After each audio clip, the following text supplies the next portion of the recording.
నా హృదయపూర్వకమైన వందనాలు తెలియజేస్తున్నాను. సిస్టర్, మీరు కొద్దిగా షేర్ చేస్తారా స్క్రీన్ లాస్ట్ నైట్ లాగా?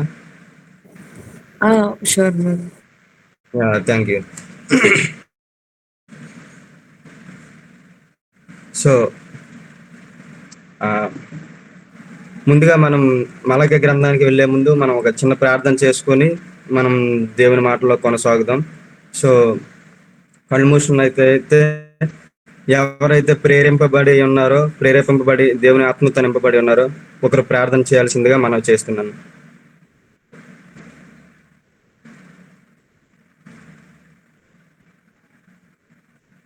ఎవరైనా ఒకరు ప్రార్థన చేయాల్సిందిగా మనం చేస్తున్నాను.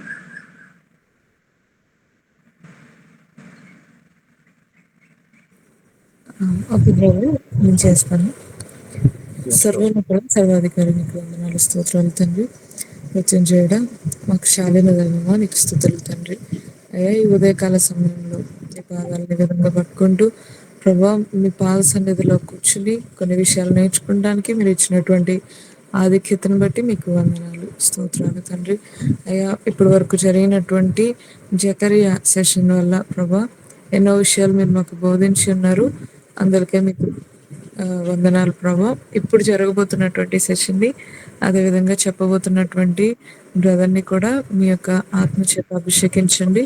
ఏ నెట్వర్క్ ఇష్యూ లేకుండాను తండ్రి, అదేవిధంగా సంపూర్ణమైనటువంటి మీ యొక్క జ్ఞానాన్ని ప్రభా దేవా బిడ్డలోనే పెట్టి ప్రభా మీరు ఆ బిడ్డ ద్వారా మా అందరితోనూ మీరు ఆ యొక్క మాటల్ని వెల్లడిపరచమని దేవా మిమ్మల్ని స్తుతిస్తూ ఈ చిన్న ప్రార్థన వేడుకుంటున్నాం తండ్రి. ఆమేన్. సో ఇప్పుడు మనం మలాకి పుస్తకంలోకి మనం వద్దాం. మలాకి పుస్తకం అనేది పాత నిబంధనలో ఆఖరి పుస్తకం. పాత నిబంధనలు మొత్తం 39 పుస్తకాలు దేవుడు మన కొరకు సిద్ధపడి చేసి ఉన్నాడు, రాసి ఉన్నారు. సో ఆ 39 పుస్తకాల్లో మలాకి అనేది ఆఖరి పుస్తకం.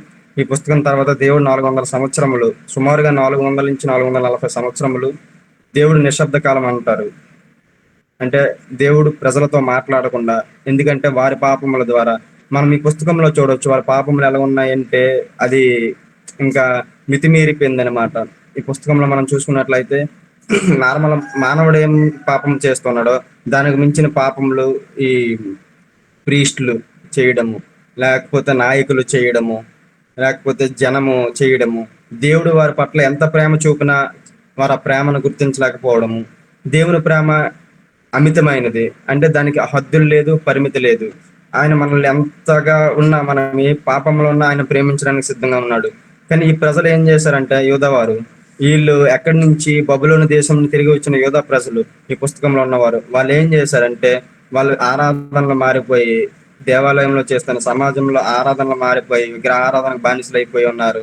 అనేకమైన పాపములకు బానిసలు అయిపోయి ఉన్నారు. ఈ ప్రీస్టులు ఏం చేస్తూ ఉన్నారంటే పాపం ఎవరైతే చేస్తూ ఉన్నారో ఆ ప్రీస్టుల దగ్గరికి వచ్చి ఒప్పుకున్నప్పుడు వీళ్ళు డబ్బుకు, లేకపోతే వాళ్ళ తిండికి సమపడిన సామాగ్రి కొరకు వాళ్ళు ఏం చేస్తున్నారంటే పాపాన్ని ఎంకరేజ్ చేస్తూ ఉన్నారు. వారి పని ఏంటంటే అసలు దేవునిలో మనం ఖచ్చితం లేనప్పుడు వారు గద్దించాలి. ఎవరైతే నాయకులుగా ఉన్నారో, ఎవరైతే దేవుడు నియమించారో వాళ్ళు గద్దించి మనల్ని మంచి త్రోవలోకి నడిపించాలి. కానీ ఈ పుస్తకంలో మనం చూసుకుంటే వారు నడిపించడం కాదు కదా, వాళ్ళు కూడా అదే త్రోవలో, వాళ్ళు కూడా అదే బాటలో నడుచుకొని, ఎందుకంటే వారికి ప్రాఫిట్ చూసుకుంటున్నారు, వారి యొక్క లాభకరమైన జీవితము చూసుకొని ఆ పెద్దలు కూడా, లేకపోతే ప్రీస్టులు కూడా, ప్రవక్తలు కూడా వీళ్ళు ఏం చేస్తూ ఉన్నారంటే దేవుని దగ్గర దూరం అయిపోయి దేవునిలో పాపం పెరిగిపోయి ఉన్నారు. సో మన ఈ పుస్తకంలో చూసుకుందాం. పుస్తకం పాత నిబంధనలో చివరి పుస్తకం మనం చూసుకుంటే ఇది ఆత్మీయ పరంగా ప్రతి ఒక్కరికి ఎంతో అవసరమైన పుస్తకం. రచయిత ఎవరైనా మనం చూసుకుంటే ప్రవక్త మలాకి. దానికి అర్థం ఏంటంటే నా దూత, నా సందేశకుడు అనే అర్థం ఉంది. సో ఎప్పుడు రాయబడిందంటే బబులోని చెర నుండి తిరిగి వచ్చిన యోధా ప్రజలకు, ముఖ్యంగా యెరూషలేములో దేవాలయ ఆరాధన చేస్తున్న సమాజానికి రాయబడింది. ఇది బబులోన్లో చెరలో ఉండి బంధింపబడి, నిన్న నైట్ మీకు చెప్పాను కదా, 3 stages గా బబులోనికి వెళ్ళిపోయారు. దేవుడే పంపించాడు, వీళ్ళు సొంతంగా వెళ్ళలేదు కానీ దేవుడే పంపించి మళ్ళీ వాళ్ళు తిరిగి తీసుకొని వచ్చినప్పుడు వాళ్ళు ఏం చేశారంటే, ముఖ్యంగా యెరూషలేము దేవాలయంలో ఆరాధన చేస్తున్నోళ్ళు చాలా తప్పుదమ్మగా చేస్తూ, చాలా తప్పుడు ఆరాధనలు చేస్తూ, దేవుణ్ణి విడిచిపెట్టి దేవుని విసర్జించి జీవిస్తున్న టైంలో మలాకే గారి ద్వారా దేవుడు ఏం చేశాడంటే యోధా ప్రజలతో మాట్లాడుతూ ఉన్నాడు. చారిత్రక పరిస్థితులు మనం చూసుకున్నట్లయితే దేవాలయం తిరిగి కట్టబడింది, కానీ ప్రజల హృదయాలు దేవుని వైపు లేవు. మనం చూస్తే దేవాలయం కట్టారు. నెబుకద్నెజరు దేవాలయాన్ని ఎప్పుడైతే నాశనం చేశాడో తర్వాత వాళ్ళు బందీలుగా వెళ్ళిపోయి మళ్ళీ చెరల నుండి వచ్చినప్పుడు దేవాలయం కట్టబడింది. నైట్ మీకు చెప్పాను, జెరుబాబెలు వచ్చి దేవాలయం కట్టారు, నెహమ్యా గారు వచ్చి ప్రజలను కట్టారు, ఎజ్రా గారు వచ్చి ప్రజలను కట్టారు. ఇవన్నీ చెప్పినప్పుడు వీళ్ళు ఏం చేస్తున్నారంటే అన్ని మళ్ళీ దేవుడు వాళ్ళకి ఒకటిగా సమకూర్చబడినా కానీ వారి హృదయాలు ఎటువైపు ఉన్నాయట, దేవుని వైపు తిరగడం లేదట. అంటే వారి పాపం చూడండి, పాపం ఎంత కఠినంగా ఉందో, వారి ఆలోచనలు చూడండి ఎంత దేవుని వైపు లేకండి లోకానుసారంగా ఉన్నాయో. సో ఇది చారిత్రక పరిస్థితులు. మరియు యాజకులు నిర్లక్ష్యంగా సేవ చేస్తున్నారు. చెప్పాను కదా, యాజకులు ఎలా ఉండాలంటే ఇప్పుడు దేవుని పని చేయడానికి దేవుడు ఎవరినైనా నియమించినప్పుడు వాళ్ళు ఎంత నిష్ఠగా ఉండాలి, వాడు ఎంత బలంగా దృఢంగా ఉండాలి ఆత్మీయ జీవితంలో అంటే వారు పాపాన్ని ఎదిరించాలి. పాపం జరిగితే పాపమనే చెప్పాలి, అంతేగాని దాన్ని వెనక వేసుకొని రాకూడదు. ఏదో స్వలాభం కోసం కానీ లేకపోతే మనకి ఏదో వస్తుందని కానీ మనం పాపాన్ని ఎంకరేజ్ చేయకూడదు. కానీ ఇక్కడ యాజకులు ఏం చేశారంటే నిర్లక్ష్యంగా దేవుని సేవ చేస్తూ ఉన్నారు. మరియు ప్రజలు దేవుని ప్రేమను ప్రశ్నిస్తూ ఉన్నారు. దేవుడు ఎంతగా ప్రేమిస్తున్నాడు అని వదిలేసి దేవుని ప్రేమను ప్రశ్నించే ప్రజలుగా వీళ్ళు మారిపోతూ ఉన్నారు. మరియు వివాహ విశ్వాసఘాతం, దశమ భాగ నిర్లక్ష్యం, ఆధ్యాత్మిక చలికాలం కనిపిస్తుంది. మనం చూస్తే ఈ పుస్తకంలో వివాహం గురించి కూడా రాసి ఉంది, దశమ భాగాల కోసం కూడా రాసి ఉంది. ఎందుకంటే వాళ్ళు నిర్లక్ష్యంగా దేవుని విడిచిపెడుతున్నారు. దేవుడికి దశమ భాగం కూడా ఎంత ముఖ్యమో, లేకపోతే వివాహ విషయంలో మనం కట్టుబాటు ఉండడం ఎంత ముఖ్యమో ఈ పుస్తకంలో మనం చూసుకుందాం. దేవుడికి చాలా ప్రాముఖ్యమైన మాటలు కూడా దేవుడు ఈ పుస్తకంలో రాయించాడు. వివాహం కోసం కానీ లేకపోతే వచ్చే ప్రవచనం కోసం కానీ లేకపోతే జాన్ ద బాప్టిస్ట్ ఇచ్చి యోహాను కోసం కానీ రాయించిన సందర్భాలు ఉన్నాయి ఈ పుస్తకంలో. మనం చూసుకున్న అలా ముందుకు కొనసాగితే ప్రధాన ఉద్దేశం దేవునితో నిబంధన విశ్వాసాన్ని పునరుద్ధరించుట. మనం దేవునితో నిబంధన చేసినప్పుడు మన విశ్వాసం ఏమవుతుందంటే అది మళ్ళీ తిరిగి రావడానికి, రీస్టోర్ చేసుకోవడానికి మనకు అవకాశం దొరుకుతూ ఉంటుంది. మనం ఈ పుస్తకం ద్వారా మనం నేర్చుకోవాల్సింది ఏంటంటే మనం దేవునితో నిబంధన చేసుకోవాలి, ఈ లోక ప్రజలతో కాదు. కానీ మనం ఎప్పుడైతే దేవునితో నిబంధన చేస్తూ ఉంటామో, దేవునితో నిబంధన చేసినప్పుడు మనం విశ్వాసం మళ్ళీ మనం పునరుద్ధరణ చేస్తుంది, మళ్ళీ మనం విశ్వాసంగా నిలుచోవడానికి అది సహాయం చేస్తుంది దేవునితో సంబంధం. మరియు ఆరాధనలో నిజాయితీ తీసుకురావటం మన ప్రధాన ఉద్దేశాలు. మనం ఆరాధన చేసినప్పుడు కానీ మనం ఏం చేయాలంటే మనం నిజాయితీగా చేసిన కొద్ది క్షణములైనా కొద్ది గడియలైనా మనం దేవునికి మన జీవితాలు అర్పించే విధంగా మనం ఆరాధన చేయాలి. చాలా మంది ఆరాధనలో నిజాయితీ ఉండదు. చూడండి, దేవుని ఎరిగిన ప్రజలే యూదావారు, దేవుడు ఎన్నుకున్న ప్రజలు యూదావారు. అక్కడ ప్రవక్తలేమి, యాజకులేమి, నాయకులేమి, చూడండి వాళ్ళ ఆరాధనలో ఏం లేదట, తీర్మానం లేదు, నిజాయితీ లేదు, దేవునికి లోబడే జీవితం లేదు, దేవుడు చూస్తూ ఉన్నాడు అనే భయం కూడా వారి జీవితంలో లేకుండా పోయింది. కానీ మనం ఏం చేయాలంటే మనం దేవునితో నిబంధన చేసుకోవాలి, ఆరాధనలో నిజాయితీగా నిలబడాలి. మరియు రాబో ప్రభు దినానికి సిద్ధము చేయుట. మనం రాబో ప్రభు దినానికి మనం ఏపడి ఉండాలట, సిద్ధపడి ఉండాలి. చూడండి, 10 కన్యకలలో 5 కన్యకులు ఎత్తబడ్డారు, 5 కన్యకులు విడిచిపెట్టబడ్డారు. సో ఎవరైతే సిద్ధపాటు కలిగి ఉంటారో, ఎవరైతే దేవుని రాకడ కొరకు ఎదురు చూస్తూ ఉంటారో అది మనం చెప్పలేము. ఎందుకంటే అదేం చెప్తారంటే మనం చూసుకున్న లాస్ట్ బుక్ జఫన్యాలో the day of the Lord, యెహోవా దినం అనేసి, అందులో ఏముంటదంటే హీబ్రూ భాషలో థూమోస్ అని ఉంటది అనమాట. అంటే దానికి అర్థం ఏంటంటే సడన్. మనం ఫస్ట్ వచనాలు చూసుకుంటే మనకు తెలుస్తుంది, అది ఫస్ట్ వచనంలో మనం ఉన్నప్పుడు తెలిస్తే డే ఆఫ్ ద లార్డ్ కి దాని మీనింగ్ ఏంటంటే థూమోస్ అనే దానికి సడన్ షోయింగ్. అంటే దేవుడు సడన్ గా వస్తాడట, ఆయనకి ఒక సమయం లేదు, లేకపోతే ఒక దినం లేదు, నేను ఈ దినం వస్తున్న ఫలానా దినం మీరు సిద్ధపడండి కాదు. ఆయన ఎలా వస్తాడంటే సడన్ గా మెరుపులు ఎలాగైతే వస్తాయో, ఉరుములు ఎలాగైతే వస్తాయో ఎవరికి తెలియకుండా ఆ విధంగా ఆయన రాకడ ఉంటుంది. ఆయన రాకడకు మనం సిద్ధపడి ఉండాలి. చాలా మంది ఏం చేస్తారంటే లైక్ ఒక పని మనం చేయాలంటే ఆ వచ్చిందాక, లేకపోతే ఎవరైనా మనకి వస్తున్నారని తెలిస్తే మనం ఏం చేస్తాం, వాళ్ళు రేపు వస్తారు. సో ఫర్ ఎగ్జాంపుల్ మన ఇంటికి చుట్టాలు వస్తూ ఉన్నారు, వాళ్ళు చాలా రోజుల తర్వాత వచ్చారు, మనం ఏం చేస్తాం, ఇంటిని శుభ్రం చేస్తాం. ఇప్పుడంటే వాళ్ళు ఫర్ నెక్స్ట్ సండే వస్తున్నారంటే సాటర్డే నైట్ మనం శుభ్రం చేస్తాం, సండే వస్తాడు నీట్గా కనిపిస్తుంది. కానీ మన దేవుడు అలా కాదు. ఆయన ఎలాంటి వాడు అంటే సడన్ గా, ఆయన ఊహకి అందనమ్మ దేవుడు, మన ఊహలకు కూడా అందడు. సో ఆయన సడన్ గా వచ్చినప్పుడు మనం ఏమై ఉండాలంటే, ఈ క్షణం దేవుడు వచ్చిన నేను లేపబడతాను, నేను లేవనెత్తబడతాను అనే తీర్మానం ఉండాలి, అనే విశ్వాస జీవితం మన జీవితంలో ఉండాలి. సో ప్రభు దినానికి, రాకడి దినమునికి మనం ఏమై ఉండాలంటే సిద్ధమ పాటై ఉండాలి. మరియు దేవుని సందేశం మనం చూస్తే ఈ పుస్తకం ద్వారా, నా యొద్దకు తిరిగి రండి, నేను మీ యొద్దకు తిరిగి వస్తాను. దేవుడి దగ్గరికి ఎవరైతే వస్తారో, దేవుడి దగ్గరికి ఎవరైతే వస్తారో వాళ్ళ దగ్గరికి ఏం చేస్తున్నాడు దేవుడు, ఆయన కూడా వస్తానని చెప్తున్నాడు. సో మనం దేవుని దగ్గరికి వెళ్ళినప్పుడు దేవుడు మనల్ని విడిచిపెట్టేవాడు కాదు. మనం దేవుని దగ్గరికి వెళ్ళి మనం ఆయన దగ్గర నివసించినప్పుడు దేవుడు మన దగ్గర నివసించడానికి ఇష్టపడుచు ఉన్నాడు. చూడండి, అనేకమైన భక్తులు ఉన్నారు, గొప్ప గొప్ప దైవ సేవకులు ఉన్నారు, గొప్ప గొప్ప జనములు ఉన్నారు. సో వాళ్ళు ఏం చేశారు, వాళ్ళు లోకానుసారంగా ఏమీ సంపాదించకపోయినా దేవుని దగ్గరకు వచ్చి దేవునిలో నివసించి పరలోక రాజ్యం అనే ఇల్లును వారు సంపాదించుకున్నారు. అట్టి జీవితం మనలో కలిగి ఉండాలి. ఈ ప్రజలు చూడండి, అనేకమైన దేవుడు అన్ని ఇచ్చి ఉన్నాడు వీళ్ళకి, యూదా వారికి అన్ని ఇచ్చి ఉన్నాడు. వాళ్ళకి ఏంటి లేనిది లేదు, ఆస్తి లేదు, లేకపోతే వాళ్ళకి ప్లేస్ లేదు. దేవుడు ప్రమాణం చేసిన భూమిని సొంతం చేశాడు, కనాను దేశం వారికి ఇచ్చాడు. కానీ వాళ్ళు ఏం చేశారంటే దేవుని మీద తిరుగుబాటు చేసేవారు. వాళ్ళు ఏం చేశారంటే విగ్రహారాధనకి లోబడిపోయారు. వారు ఏం చేశారంటే అన్యజనులతో సహవాసం చేసేవారు, దేవుని విడిచిపెట్టి ఇవన్నీ చేసేవారు. కానీ మనమైతే ఎట్లా ఉండాలంటే దేవుని దగ్గరికి తిరిగి పోవాలి, మనం దేవుని దగ్గరికి వెళ్ళాలి. ఇప్పటి వరకు మన జీవితం ఎలా ఉంది, కానీ ఇక మీద మన జీవితం ఎలా ఉండాలి మనం నిర్ణయించాలి. మనం చేస్తూ ఉంటాం, మానవ శరీరాన్ని ధరించిన మనము పాపం చేస్తూ ఉంటాం, ఆ పాపంలో బ్రతుకుతూ ఉంటాం. కానీ దేవుని దగ్గరికి మనం తిరిగి పోవాలి. పైన భక్తి చేసేవారంటే దేవుడికి అసహ్యం. ఎందుకంటే దేవుడు నిజాయితీ పరుడు, దేవుడు సత్య సంపూర్ణుడు అనమాట.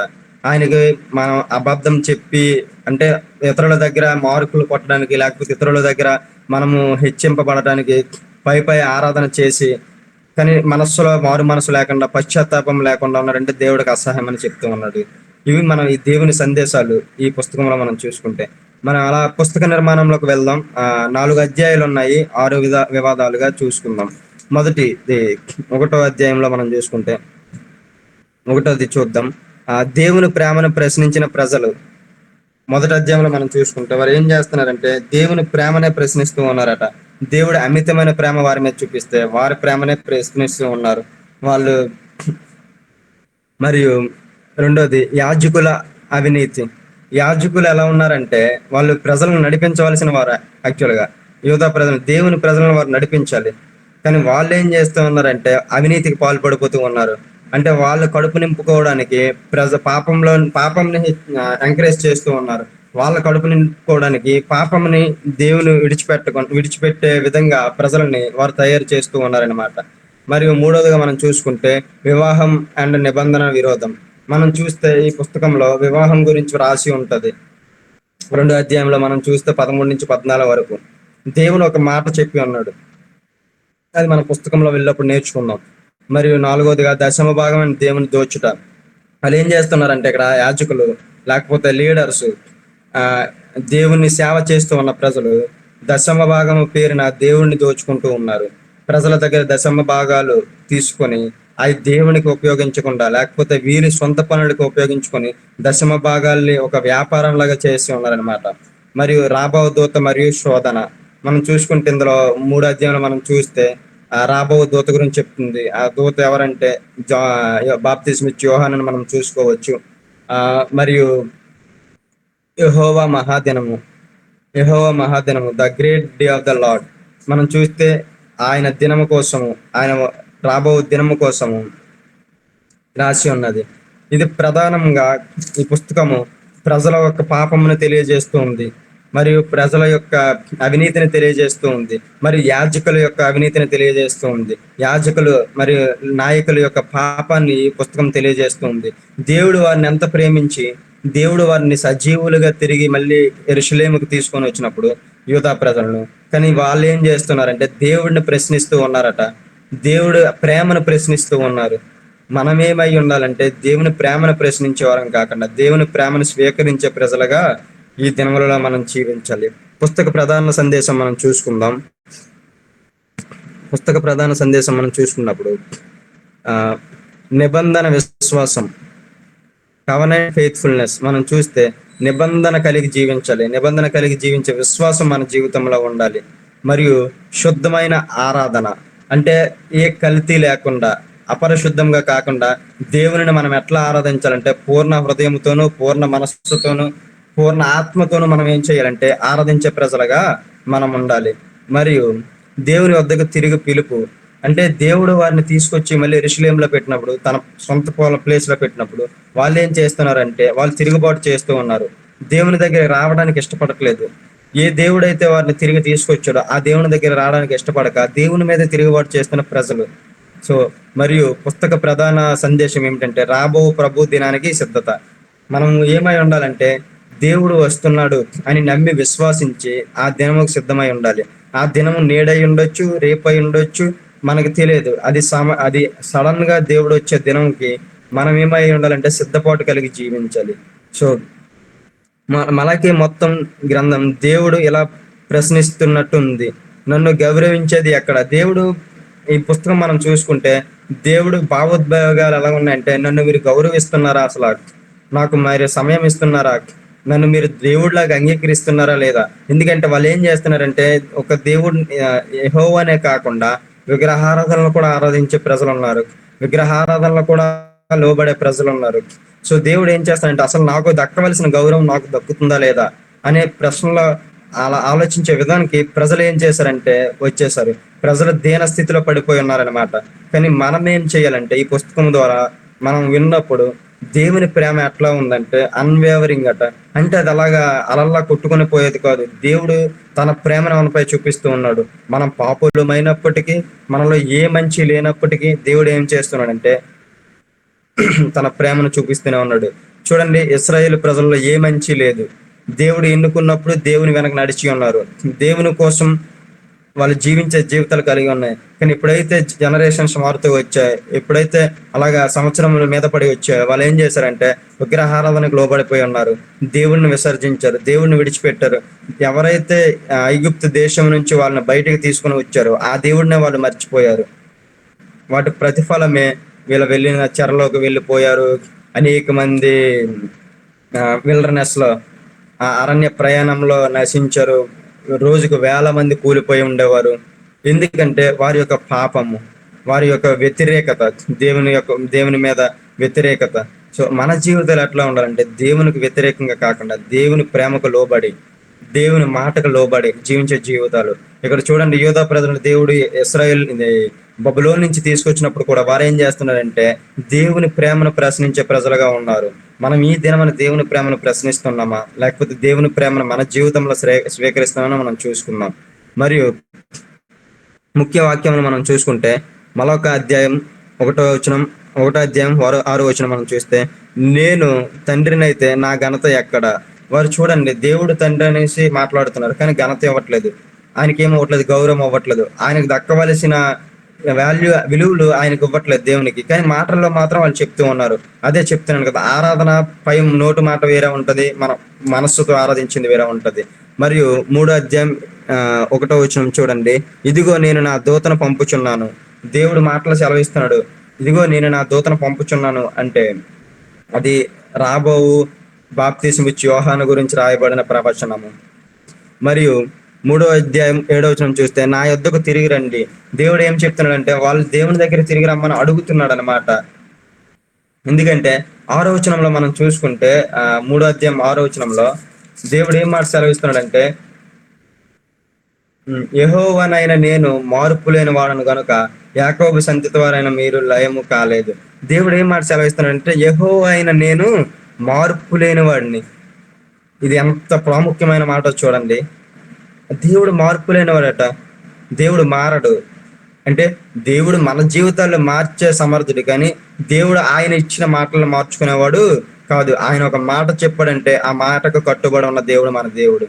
సో ఇక్కడ ఎంత ప్రాముఖ్యమైన మాటలో చూడండి, యెహోవా అయిన నేను మార్పు లేని వాడను. దేవుడు మారడట. అంటే నీ క్రియలు చూసి, లేకపోతే నా క్రియలు చూసి, నా పాపమును చూసి దేవుడు మారు మనస్సు తెచ్చుకునేవాడు కాదు. నిన్ను ఆ పాపం నుంచి మార్చగల సమర్థుడు ఆయన ఉన్నాడు, కానీ దేవుడు మనస్సు మారదు మన ఎడల. ఆయన ప్రేమ చూపుతూనే ఉన్నాడు. ఇశ్రాయేలు ప్రజలు చూడండి, ఫస్ట్ నుంచి ఐగుప్తు దేశం నుంచి వచ్చిన కానించి వాళ్ళు ఏం చేశారంటే దేవుని మీద వ్యతిరేకత చూపుతూ ఉన్నారు, దేవుని మీద ఈర్ష్య చూపుతూ ఉన్నారు. కానీ దేవుడు ఎప్పుడు వాళ్ళని మీద ప్రేమ కురిపించకుండా పోలేదు. వాళ్ళు ఏం కావాలంటే అది ఆకలికి సొనిగినప్పుడు ఆ అరణ్య ప్రయాణంలో ఆకాశం నుండి మన్నాను పంపించాడు. అది తేనెగండ తీగ ఉన్న మన్నాను దేవుడు వాళ్ళకి పంపించాడు. నీళ్ళ కోసం సనిగినప్పుడు రాళ్ళతో కొట్టినప్పుడు, రాళ్ళతో మాట్లాడినప్పుడు దేవుడు నీళ్ళను వాళ్ళకి ఇచ్చాడు. చూడండి ఆయన ప్రేమ ఎంతగా ఉంది. కానీ వీళ్ళు ఏం చేస్తున్నారంటే యూదా ప్రజలు ఆయన ప్రేమనే ప్రశ్నిస్తూ ఉన్నారు. మరియు చూడండి 4వ అధ్యాయం 2వ వచనం, నీతి సూర్యుడు ఉదయించను. అది ఎవరి కోసం అంటే ప్రభు అయిన యేసుక్రీస్తు వారి కోసం అది ఆయబడి ఉన్నది. నీతి సూర్యుడు ఉదయించను. దేవుడు 400 సంవత్సరములు ఈ మలాఖీ ద్వారా మాట్లాడిన తర్వాత ఒక నిశ్శబ్దంగా ఉండిపోయారు. ఎందుకంటే ప్రజలలో మార్పు లేదు, ప్రజలలో ఒక పశ్చాత్తాప జీవితాలు లేవు. దేవుడు ఎంత ప్రజలకు చేసినా వారు దాన్ని గ్రహించలేకపోతున్నారు. వాళ్ళ కళ్ళు ఏమై ఉన్నాయంటే మంద కమ్మిపోయి ఉన్నాయన్నమాట. అంటే ఆ పొరలు కమ్మినప్పుడు వాళ్ళకి క్లియర్ గా ఏమి కనిపించదు. సో దేవుడు ఏం చేశాడంటే వీళ్ళకి ఎలా కాదు, నిశ్శబ్దంగా ఉందామని 400 సంవత్సరములు సుమారుగా నిశ్శబ్దంగా ఉండి తర్వాత ఆయన చెప్పిన ప్రవచనం ఉంది కదా ఇక్కడ, నేను 3వ అధ్యాయంలో చెప్తూ ఉన్నాడు, నేను నా 3వ అధ్యాయం 1వ వచనంలో చెప్తూ ఉన్నాడు కదా, నేను నా దూతను పంపుచున్నాను. ఆయన దూతను పంపాడట దేనికంటే యెహోవా కోసము వే సిద్ధం చేయడానికి. ఈ మలాఖీ యొక్క థీమ్ ఏంటంటే prepare the way for Jehovah, అంటే యెహోవా కోసము మార్గము సిద్ధము చేయడానికి దేవుడు ఏం చేశాడంటే ఈ పుస్తకాన్ని రాసి ఉంచి ఉన్నాడు అనమాట మన కోసం. మరియు పునరావృత అంశాలు మనం చూసుకుంటే, పునరావృత అంశాలు, మీరు నన్ను ఎలా నిర్లక్ష్యం చేశారు. దేవుడు మనం పునరావృతం చేసుకోవాలి. దేవుడిని మనం నిర్లక్ష్యం చేస్తూ ఉన్నామా యూదా ప్రజలలాగా, లేకపోతే దేవునితో మనం నడుచుకుంటూ ఉన్నామా అని మనం ఆలోచించాలి. దేవుని గౌరవం, మనం దేవునికి గౌరవం ఇవ్వాలి. చూడండి, లోకానుసారంగా అనేక మంది గౌరవిస్తూ ఉంటారు. చాలా మంది పెద్దవాళ్ళు గౌరవిస్తూ ఉంటారు, అలా సార్స్ గౌరవిస్తూ ఉంటారు, లేకపోతే కొలీగ్స్ గౌరవిస్తూ ఉంటారు. ఉద్యోగం చేసినప్పుడు ఎవరైతే తన మీద అధికారం చలాయిస్తున్నారో వాళ్ళు గౌరవిస్తూ ఉంటారు. వీళ్ళందరికీ మనం గౌరవించినప్పుడు మన దేవుడైన యెహోవాకి, యేసుక్రీస్తు వారికి మనం ఎందుకు గౌరవం ఇవ్వలేకపోతూ ఉన్నాం? చాలా మంది దేవుని అంటే గౌరవం ఉండదు, వారికి నిర్లక్ష్యము. అట్టి జీవితంలో నా జీవితంలో ఉండకూడదు. ఎందుకంటే మనకు దేవుడు ఆయన ఉచితమైన రక్షణను ఇచ్చినప్పుడు మనం ఏం చేయాలి? మన పాపముల కొరకు ఆయన మరణించాడు. యేసుక్రీస్తు వారు మన కొరకు ఈ లోకంలోకి వచ్చి ఆయన ఎవరు ఫోర్స్ చేయలేదట. మనం యెషయా గ్రంథంలో చూసుకుంటే 53వ అధ్యాయంలోని ఉంటాయి ఆయన యొక్క కష్టము, ఆయన ఏ విధంగా వచ్చి ఉన్నాడు. ఆయన ఎవరు ఫోర్స్ చేయలేదట. వాలంటీర్గా యేసుక్రీస్తు వారు వచ్చి ఏం చేసి ఉన్నారంటే మన పాపముల కొరకు ఆయన కలర శిలువలో త్యాగం అయ్యారు. సో మనం ఏం చేయాలంటే ఆయన ప్రేమను మనం స్వీకరించాలి, ఆయనకి గౌరవం ఇవ్వాలి, ఆయన నిర్లక్ష్యం పెట్టకూడదు. మరియు శోధనలు, రాబో దినము, ఇవన్నీ మనము గమనించుకొని మన వినికిడిలో ఉంచుకొని మనం ఏం చేయాలంటే దేవుని యొక్క ప్రజలుగా ఆధ్యాత్మికంగా మనం ఏం చేయాలంటే ఎదుగుదల చెందాలి. విశ్వాసులు ఎలా ఉండాలంటే మేలుకొని ఉండాలన్నమాట. ఎందుకంటే మేలుకొని ఉన్నప్పుడే సాతాను మన దగ్గరికి రాడు. మరియు దేవుడు ఏం మాట సెలవిస్తున్నాడంటే కొత్త నిబంధనలో ఆయన ఎలా ఉంటానంటే దొంగ ఏ విధంగా అయితే దొంగతనానికి చొరబడతాడు అంటే, దొంగ ఎప్పుడు వస్తాడు ఎవరికీ తెలియదు, ఎక్స్పెక్ట్ చేయరు కదా, ఎక్స్పెక్ట్ ద అన్ఎక్స్పెక్ట్ అంటారు, అంటే ఎప్పుడు వస్తారో ఎవరికీ తెలియదు. సో ఆ విధంగా దేవుడి దినం రాబోచు ఉన్నది. మనం అందరం ఏమై ఉండాలంటే సిద్ధపాటు కలిగి ఉండాలి. ఆ దినమునికి మనం చూసుకుందాం. క్రీస్తు కేంద్రిత బోధలో అంటే క్రీస్తుని చూద్దాం. మనం ఈ పుస్తకంలో మలాఖీ 3:1 ఉంది కదా, నా దూత ఇదిగో నూతన నిబంధన, అంటే నూతన నిబంధనలో బాప్తిస్మిచ్చి యోహానుకు అన్వయించబడింది. ఆ దూత తరువాత వచ్చే ప్రభువు. నూతన నిబంధనలు మనం బాప్తిస్మిచ్చి యోహాను చూస్తాం మెసెంజర్ కింద. ఆ దూత ఎవరంటే యేసుక్రీస్తు వారు. ఇక్కడ యేసుక్రీస్తు వారు శుద్ధి చేసే అగ్ని, క్రీస్తు శోధన కార్యం, మరియు నీతి సూర్యుడు, క్రీస్తు రక్షణ కాంతి. ఆయన శుద్ధి చేయడానికి వచ్చారు. అంటే పాపంలో ఉన్న మనల్ని శుద్ధీకరణ చేయడానికి, పరిశుద్ధులుగా చేయడానికి, అపవిత్రతను విడిచిపెట్టి పవిత్రతలో మనకు నడిపించడానికి యేసుక్రీస్తు వారు ఈ లోకంలోకి వచ్చినారు. ఆయన ఏమన్నా ఉన్నాడంటే నీతి సూర్యుడిగా ఉన్నాడు. అంటే క్రీస్తు రక్షణ కాంతి, ఆయన రక్షణ మన జీవితంలో ఉంది.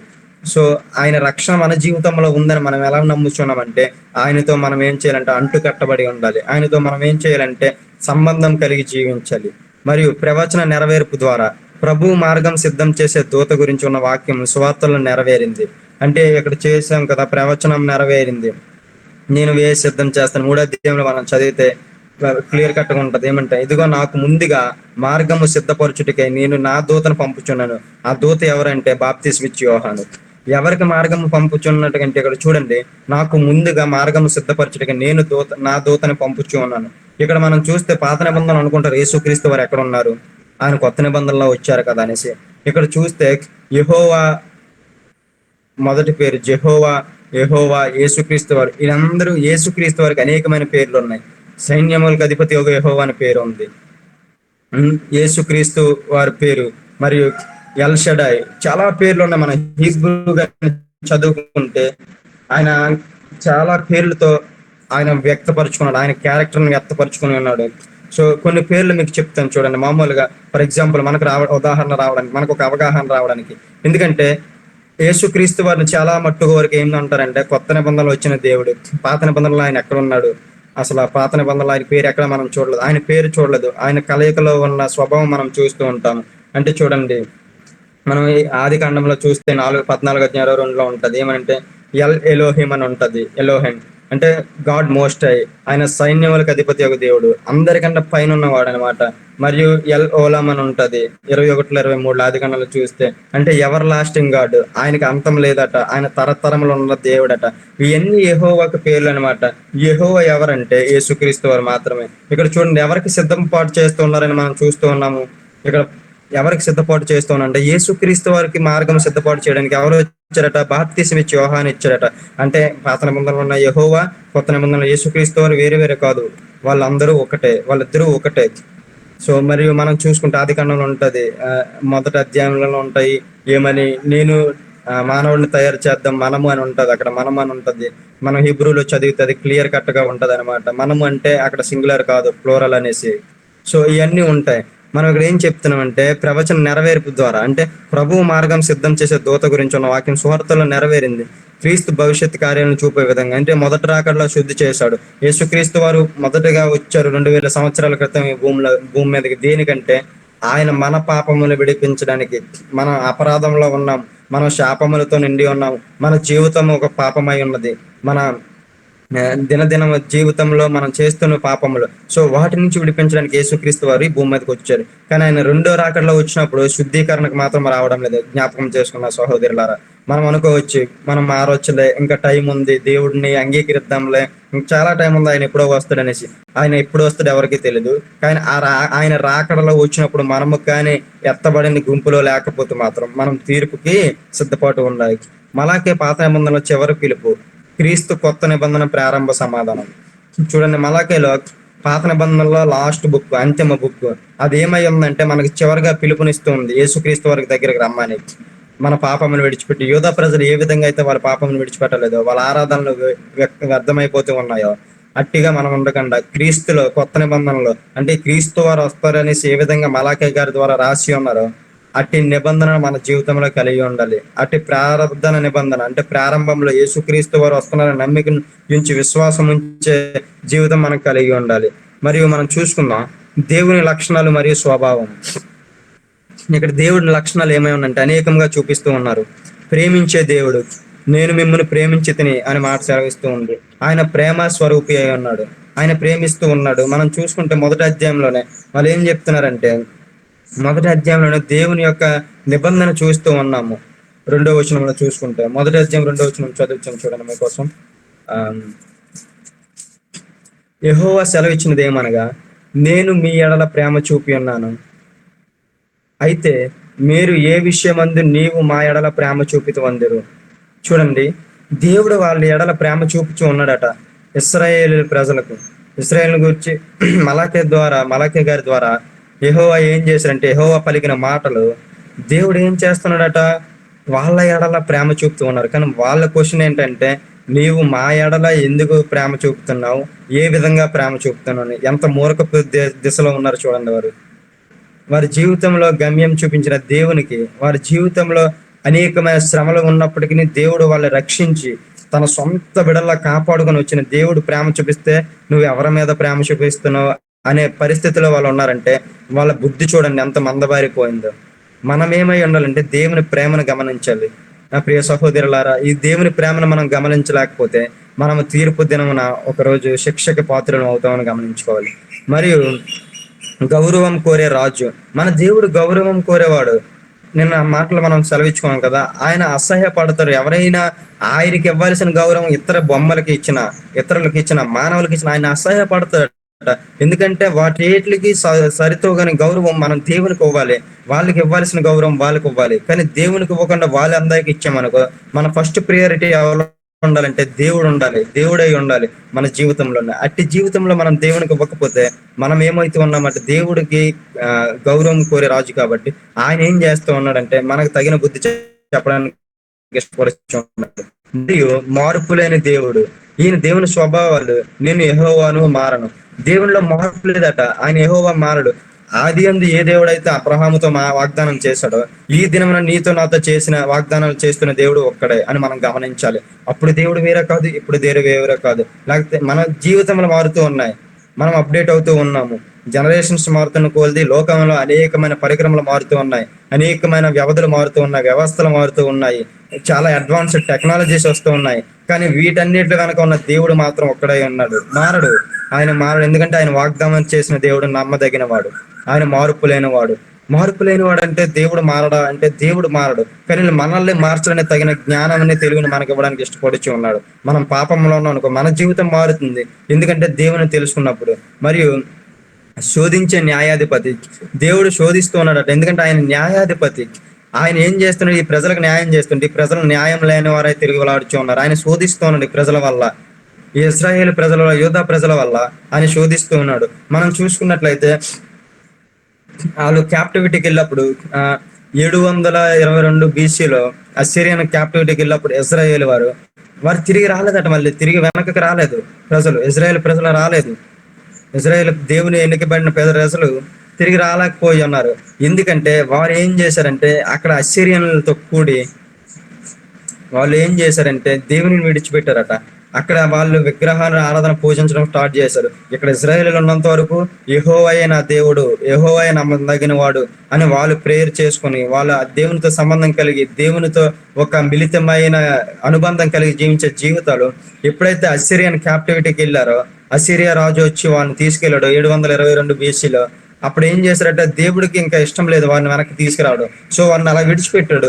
ఆ ఉన్న వాళ్ళే అసిరియన్లు, ఈ ఇజ్రాయేల్ ప్రజలకు కూడిన జనాంగమే మనం ఏం చేస్తామంటే సమరయులని మనం చూసుకుంటూ ఉంటాం. అందుకే సమరయ నుంచి నడవడానికి ఎవరు ఇష్టపడరు యోధా ప్రజలు. యూదులు ఎవరు సమరయ నుంచి ఇష్టపడరు. కానీ యేసుక్రీస్తు వారు ఏం చేశారంటే ఆ సమరయ మీదుగా నడిచి వెళ్ళారు గలిలయకి. సో ఎందుకంటే ఈ మాటలు నేను చెప్తూ ఉన్నాను, వారి పాపం ఏం చేసిందంటే దేవుని చాలా దూరం చేసింది.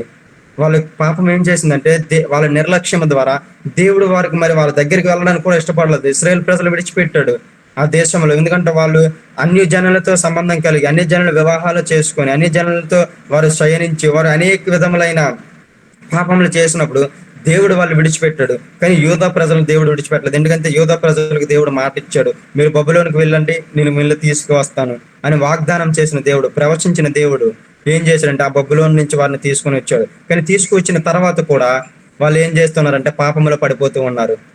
కానీ మనమైతే ఏం చేయాలంటే దేవుని శోధించే బిడ్డలుగా ఉండకుండా దేవునిలో మనం ఏం చేయాలంటే ఆనందించే బిడ్డలుగా ఉండాలి. మరియు కృపతో తిరిగి స్వీకరించేవాడు దేవుడు. ఆయన కృప, ఆయన కనికరములు మిళితమైనవి, వాటికి లెక్క ఉండదు, వాటికి సంబంధం ఎవరు రాలేదు. సో కృపతో స్వీకరించే దేవుడు మన దేవుడు.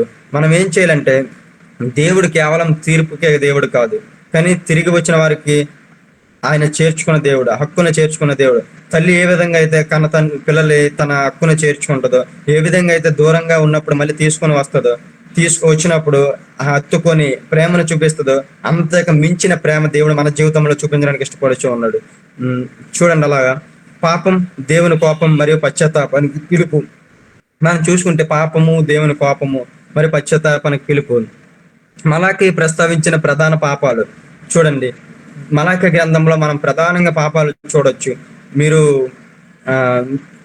గమనించవలసిందిగా కోరుచున్నాం. కలుషిత అర్పణలు. వాళ్ళు ఏం చేస్తున్నారంటే వాళ్ళ అర్పించిన అర్పణలో యథార్థత లేదు, కలుషితం అయిపోయింది. ఒకానొక దినములలో అహరోను సమయంలో, మోషే సమయంలో, లేకపోతే యెహోషువ సమయంలో వాళ్ళ అర్పణలు ఎలా ఉన్నాయంటే ఏ కల్ముషము లేకుండా, ఏ కలుషితం లేకుండా యెహోవా కంటే యెహోవాకే, ఆయనకు మనం ఇవ్వాలంటే ఇవ్వాలి. అట్టి జీవితం నుంచి కలుషితమైన అర్పణలోకి వచ్చారనమాట. అంటే దేవుడు ఏం చేస్తాడులే, మనం ఏది ఇచ్చినా తీసుకుంటాడు అనే నిర్లక్ష్య స్వభావానికి వాళ్ళు దిగజారిపోయి ఉన్నారు. మరియు నిర్లక్ష్య ఆరాధన, దేవుడిని ఆరాధించేవారు ఎట్లా ఆరాధించాలంటే నిర్లక్ష్యంగా ఆరాధించకూడదు. దేవుణ్ణి ఆరాధించేవారు ఆరాధన ఎలా ఉండాలంటే పూర్ణ హృదయంతోను, పూర్ణ మనస్సుతోను. మనం దేవుని మందిరంలోకి వెళ్ళినప్పుడు మనం చాలా బాధకరమైన విషయాల్లో ఉండి వెళ్ళొచ్చు, లేకపోతే చాలా భారంతో మనం వెళ్ళొచ్చు. కానీ దేవుని ఆరాధన చేసినప్పుడు, మనం దేవుని దగ్గర మొర పెట్టుకున్నప్పుడు ఆ భారం నుంచి దేవుడు విడిపించడానికి గల ధైర్యం మనకు దయచేస్తూ ఉంటాడు. మన ఆరాధనలు ఎలా ఉండాలంటే నిర్లక్ష్యంగా ఉండకూడదు అనమాట. మరియు యాజకుల అవినీతి, ఈ పుస్తకాల్లో మనం ప్రధానంగా చూసుకుంటే యాజకుల అవినీతి, యాజకులు అనే వాళ్ళే అవినీతి చేస్తూ ఉంటే సాధారణ ప్రజలకు న్యాయం ఎక్కడ వస్తుంది? సాధారణ ప్రజలకు ఎలాగా వాళ్ళు నడుచుకోగలరు ఒక మంచి మార్గంలో? చూడండి, మనల్ని నడిపించేవారు మనల్ని కరెక్ట్ త్రోవలో నడిపించకపోతే మనం కరెక్ట్ త్రోవలో నడవలేము. అందుకే తల్లిదండ్రులు చిన్నప్పుడు చేతులు పిల్లలు పెట్టుకొని నడిపిస్తారు. ఎందుకంటే వీడిని వదిలేస్తే వీడు ఏ తోవలోకి వెళ్ళిపోతాడో తెలియదు.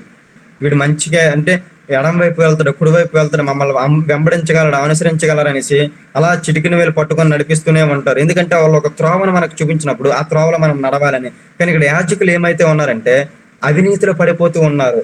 వాళ్ళ అవినీతిలో ఉండిపోయి ఉన్నారు. వాళ్ళు అర్పణలు వచ్చినప్పుడు వాళ్ళ కుటుంబాలకు పోషించుకోవడానికి దేవుని గురించి కలుషితమైన అర్పణలు తెచ్చినప్పుడు ఆ యాజకులే నీతిమంతులుగా ఉంటే ఏం చేయాలంటే ఇది కలుషితమని మాట చెప్పవు. కానీ అలా చెప్పకుండా వారేం చేస్తున్నారంటే దాన్ని స్వీకరిస్తూ ఉన్నారు. మరియు భార్యలతో విశ్వాసఘాతం, మనం చూసుకున్నట్లయితే దేవుడు ఆ మ్యారేజ్ గురించి ఒక ప్రాముఖ్యమైన మాట చెప్పి ఉన్నాడు. ఇక్కడ 2వ అధ్యాయంలో 16వ వచనంలో మనం చూసుకుంటే దేవుడు ఏం చెప్తూ ఉన్నాడంటే భార్యను పరిత్యజించుట నాకు అసహ్యమైన క్రియని ఇశ్రాయేలు దేవుడు యెహోవా సెలవిచ్చుచున్నాడు. చూడండి ఏమని అంటున్నాడంటే దేవుడు భార్యను పరిత్యజించుట అంటే ఏం చెప్తున్నాడంటే, మనం ఇంగ్లీష్లో చూసుకుంటే దట్ హీ హేట్స్ డివోర్స్. దేవుడు ఏం చేస్తున్నాడంటే డివోర్స్ని ఇష్టపడటం లేదట, హేట్ చేస్తుండ, అసహించుకుంటూ ఉన్నాడు. ఈ దినంలో అనేకులు చాలా మంది ఏం చేస్తారంటే మ్యారేజ్ అయిన తర్వాత వాళ్ళు డివోర్స్ తీసేసుకుంటూ ఉన్నారు. కానీ దేవుడు ఏం చేస్తాడంటే వాటికి ఇష్టపడట్లేదట. అందుకే అంటాడు, మనము ఎవరైతే దేవుని పిల్లలు ఉన్నారో వాళ్ళు ఏం చేయాలంటే దేవుని పిల్లలతోటే వివాహం చేసుకోవడానికి ఇష్టపడుచూ ఉండాలి. ఈ లోకానుసారమైన పిల్లల కోసం, లేకపోతే అందం కోసం కానీ ఆస్తి కోసం కానీ మనం దేవుని నమ్ముకొని ఉన్నాము. మనం ఇతరుల అన్యజనులు వెనక తిరిగినప్పుడు మనం ఏం చేస్తాం, కొన్ని దినములలో మళ్ళీ విడిపోవడానికి ఇష్టపడుచు ఉన్నారు చాలా మంది అనేకులు. అందుకే 2 కొరింథీయులకు రాసిన పత్రికలు ఏమని ఉంటదంటే మనము విశ్వాసులతో మాత్రమే పెళ్లి చేసుకోవాలని ఉంటది, అవిశ్వాసుల వంక చూడకూడదని ఉంటది, అన్యజనుల వెనక చూడకూడదని ఉంటది, వాళ్ళు పెళ్లి చేసుకోకూడదని ఉంటది. ఎందుకంటే దేవుడికి ఇష్టం లేని పనులు అయ్యి. ఇక్కడ చూస్తే గాడ్ హేట్స్ డివోర్స్ అని ఉంది. దేవుడు విడాకులని తెగదింపులను ఏం చేస్తాడంటే అసహించుకుంటూ ఉన్నాడట. అట్టి దేవుడు మన దేవుడు.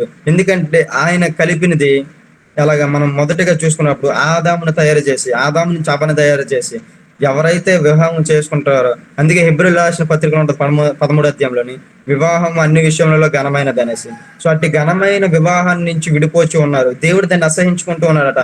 ఈ ప్రజలు ఏం చేస్తూ ఉన్నారంటే వివాహాలకు చేసుకుంటున్నారు, విడిపోతూ ఉన్నారు. దేవుని ప్రజలు, మళ్ళీ అన్యజనులు కాదు, దేవుని ఎరిగిన ప్రజలు, నిబంధన తెలిసిన ప్రజలు, ఆజ్ఞలు తెలిసిన ప్రజలు, దేవుడు వాళ్ళని ఏ విధంగా నడిపించడు ఇవన్నీ తెలిసిన ప్రజలు ఇవన్నీ చేస్తూ ఉన్నారు.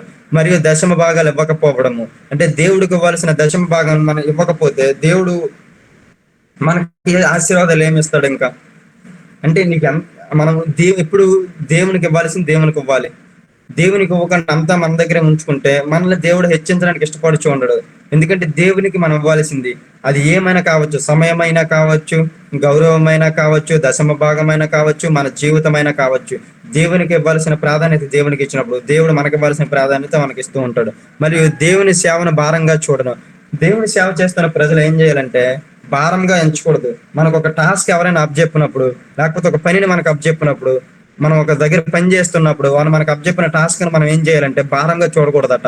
ఇష్టపడి దేవుని పని చేయాలి, లేకపోతే ఇష్టపడి మనం పని చేసుకోవాలి. అట్లా మనం చేసే జీవితాలు కలిగి ఉండాలి. ఈ పుస్తకంలో చూస్తే ఇవన్నీ భారాలు, ఇవన్నీ శోధనలు, ఇవన్నీ దేవుడు అసలు అంటే దేవుడు వీళ్ళు ఎంత ప్రేమిస్తూ ఉన్నాడో ఆ ప్రేమకు వీళ్ళు వ్యతిరేకంగా వెళ్తున్నాడు, ఆపోజిట్ గా వెళ్తున్నాడు తప్ప ప్రేమకు దగ్గర అవడానికి వీళ్ళు ఇష్టపడట్లేదు. అంటే దేవుని కోపం చూడండి, దేవుని కోపం ఎట్లా ఉందంటే నకిలీ ఆరాధన, దేవునికి అసహ్యం. ఎవరైతే ఆరాధిస్తామని ఫీల్ అవుతారో ఆ వ్యూహలో ఉంటారో అది దేవునికి ఇష్టం ఉండదట, అసహ్యం అట. మరియు సేవలో మోసం శాపానికి దారితీస్తుంది. ఎవరైతే సేవలో ఉంటారో అది ఏ సేవ అయినా కావచ్చు, దేవుని దగ్గర అది మోసానికి మనం దారితీస్తుందట. మనం ఏమైనా సేవలో తప్పిదం చేస్తే పశ్చాత్తాప పిలుపు ఏముందంటే ఈ పుస్తకంలో తిరిగి రండి అని ఉంటుంది. మరియు హృదయం మారాలి, కేవలం బలి కాదు. వాళ్ళు ఏం చేస్తున్నారంటే యోగా ప్రజలు అన్ని తెచ్చేస్తున్నారు దేవుని దగ్గరికి, మొత్తం తెస్తూ ఉన్నారు, బలిస్తున్నారు. కానీ హృదయాలు ఏమైతే ఉన్నాయంటే కఠిన బారిపోయి ఉన్నాయట. ఆటిలో మార్పు ఉండాలి. నువ్వు దేవుని దగ్గరికి ఏం తెచ్చినా తేకపోయినా, నీ దగ్గర ఏమున్నా లేకపోయినా, నువ్వు దేవుని దగ్గర ఏమై ఉండాలట, నీ హృదయము ఒక శ్రేష్టంగా ఉండాలి, ఒక మొత్తం క్లీన్ చేసిన హృదయం వలె ఉండాలన్నమాట. అప్పుడు దేవునికి ఇష్టపడుచు ఉన్నాడు. సో చాలా మంది ఈ గ్రంథాన్ని రిలీజియస్ రొటీన్ వితౌట్ రెఫరెన్స్ అని అభివర్ణిస్తారు. అంటే భక్తి ఉంది కానీ భయం లేదనేసి. ఎందుకంటే ఇందులో భక్తి ఉంది, వాళ్ళు విగ్రహారాధన చేస్తూ ఉన్నారు, ఇది చేస్తూ ఉన్నారు, దేవునికి ఆ బలులు అర్పిస్తూ ఉన్నారు, అన్ని చేస్తూ ఉన్నారు. కానీ వాళ్ళు ఏం లేదంటే భయం లేదు, దేవుడు అంటే భయం లేదు, దేవుడు ఏం చేయగలడని మర్చిపోయి ఉన్నారు. సో అట్టి జీవితాలు నా జీవితంలో ఉండకూడదు. మరియు హెచ్చరికలు మరియు ప్రోత్సాహాలు మనం చూసుకుందాం.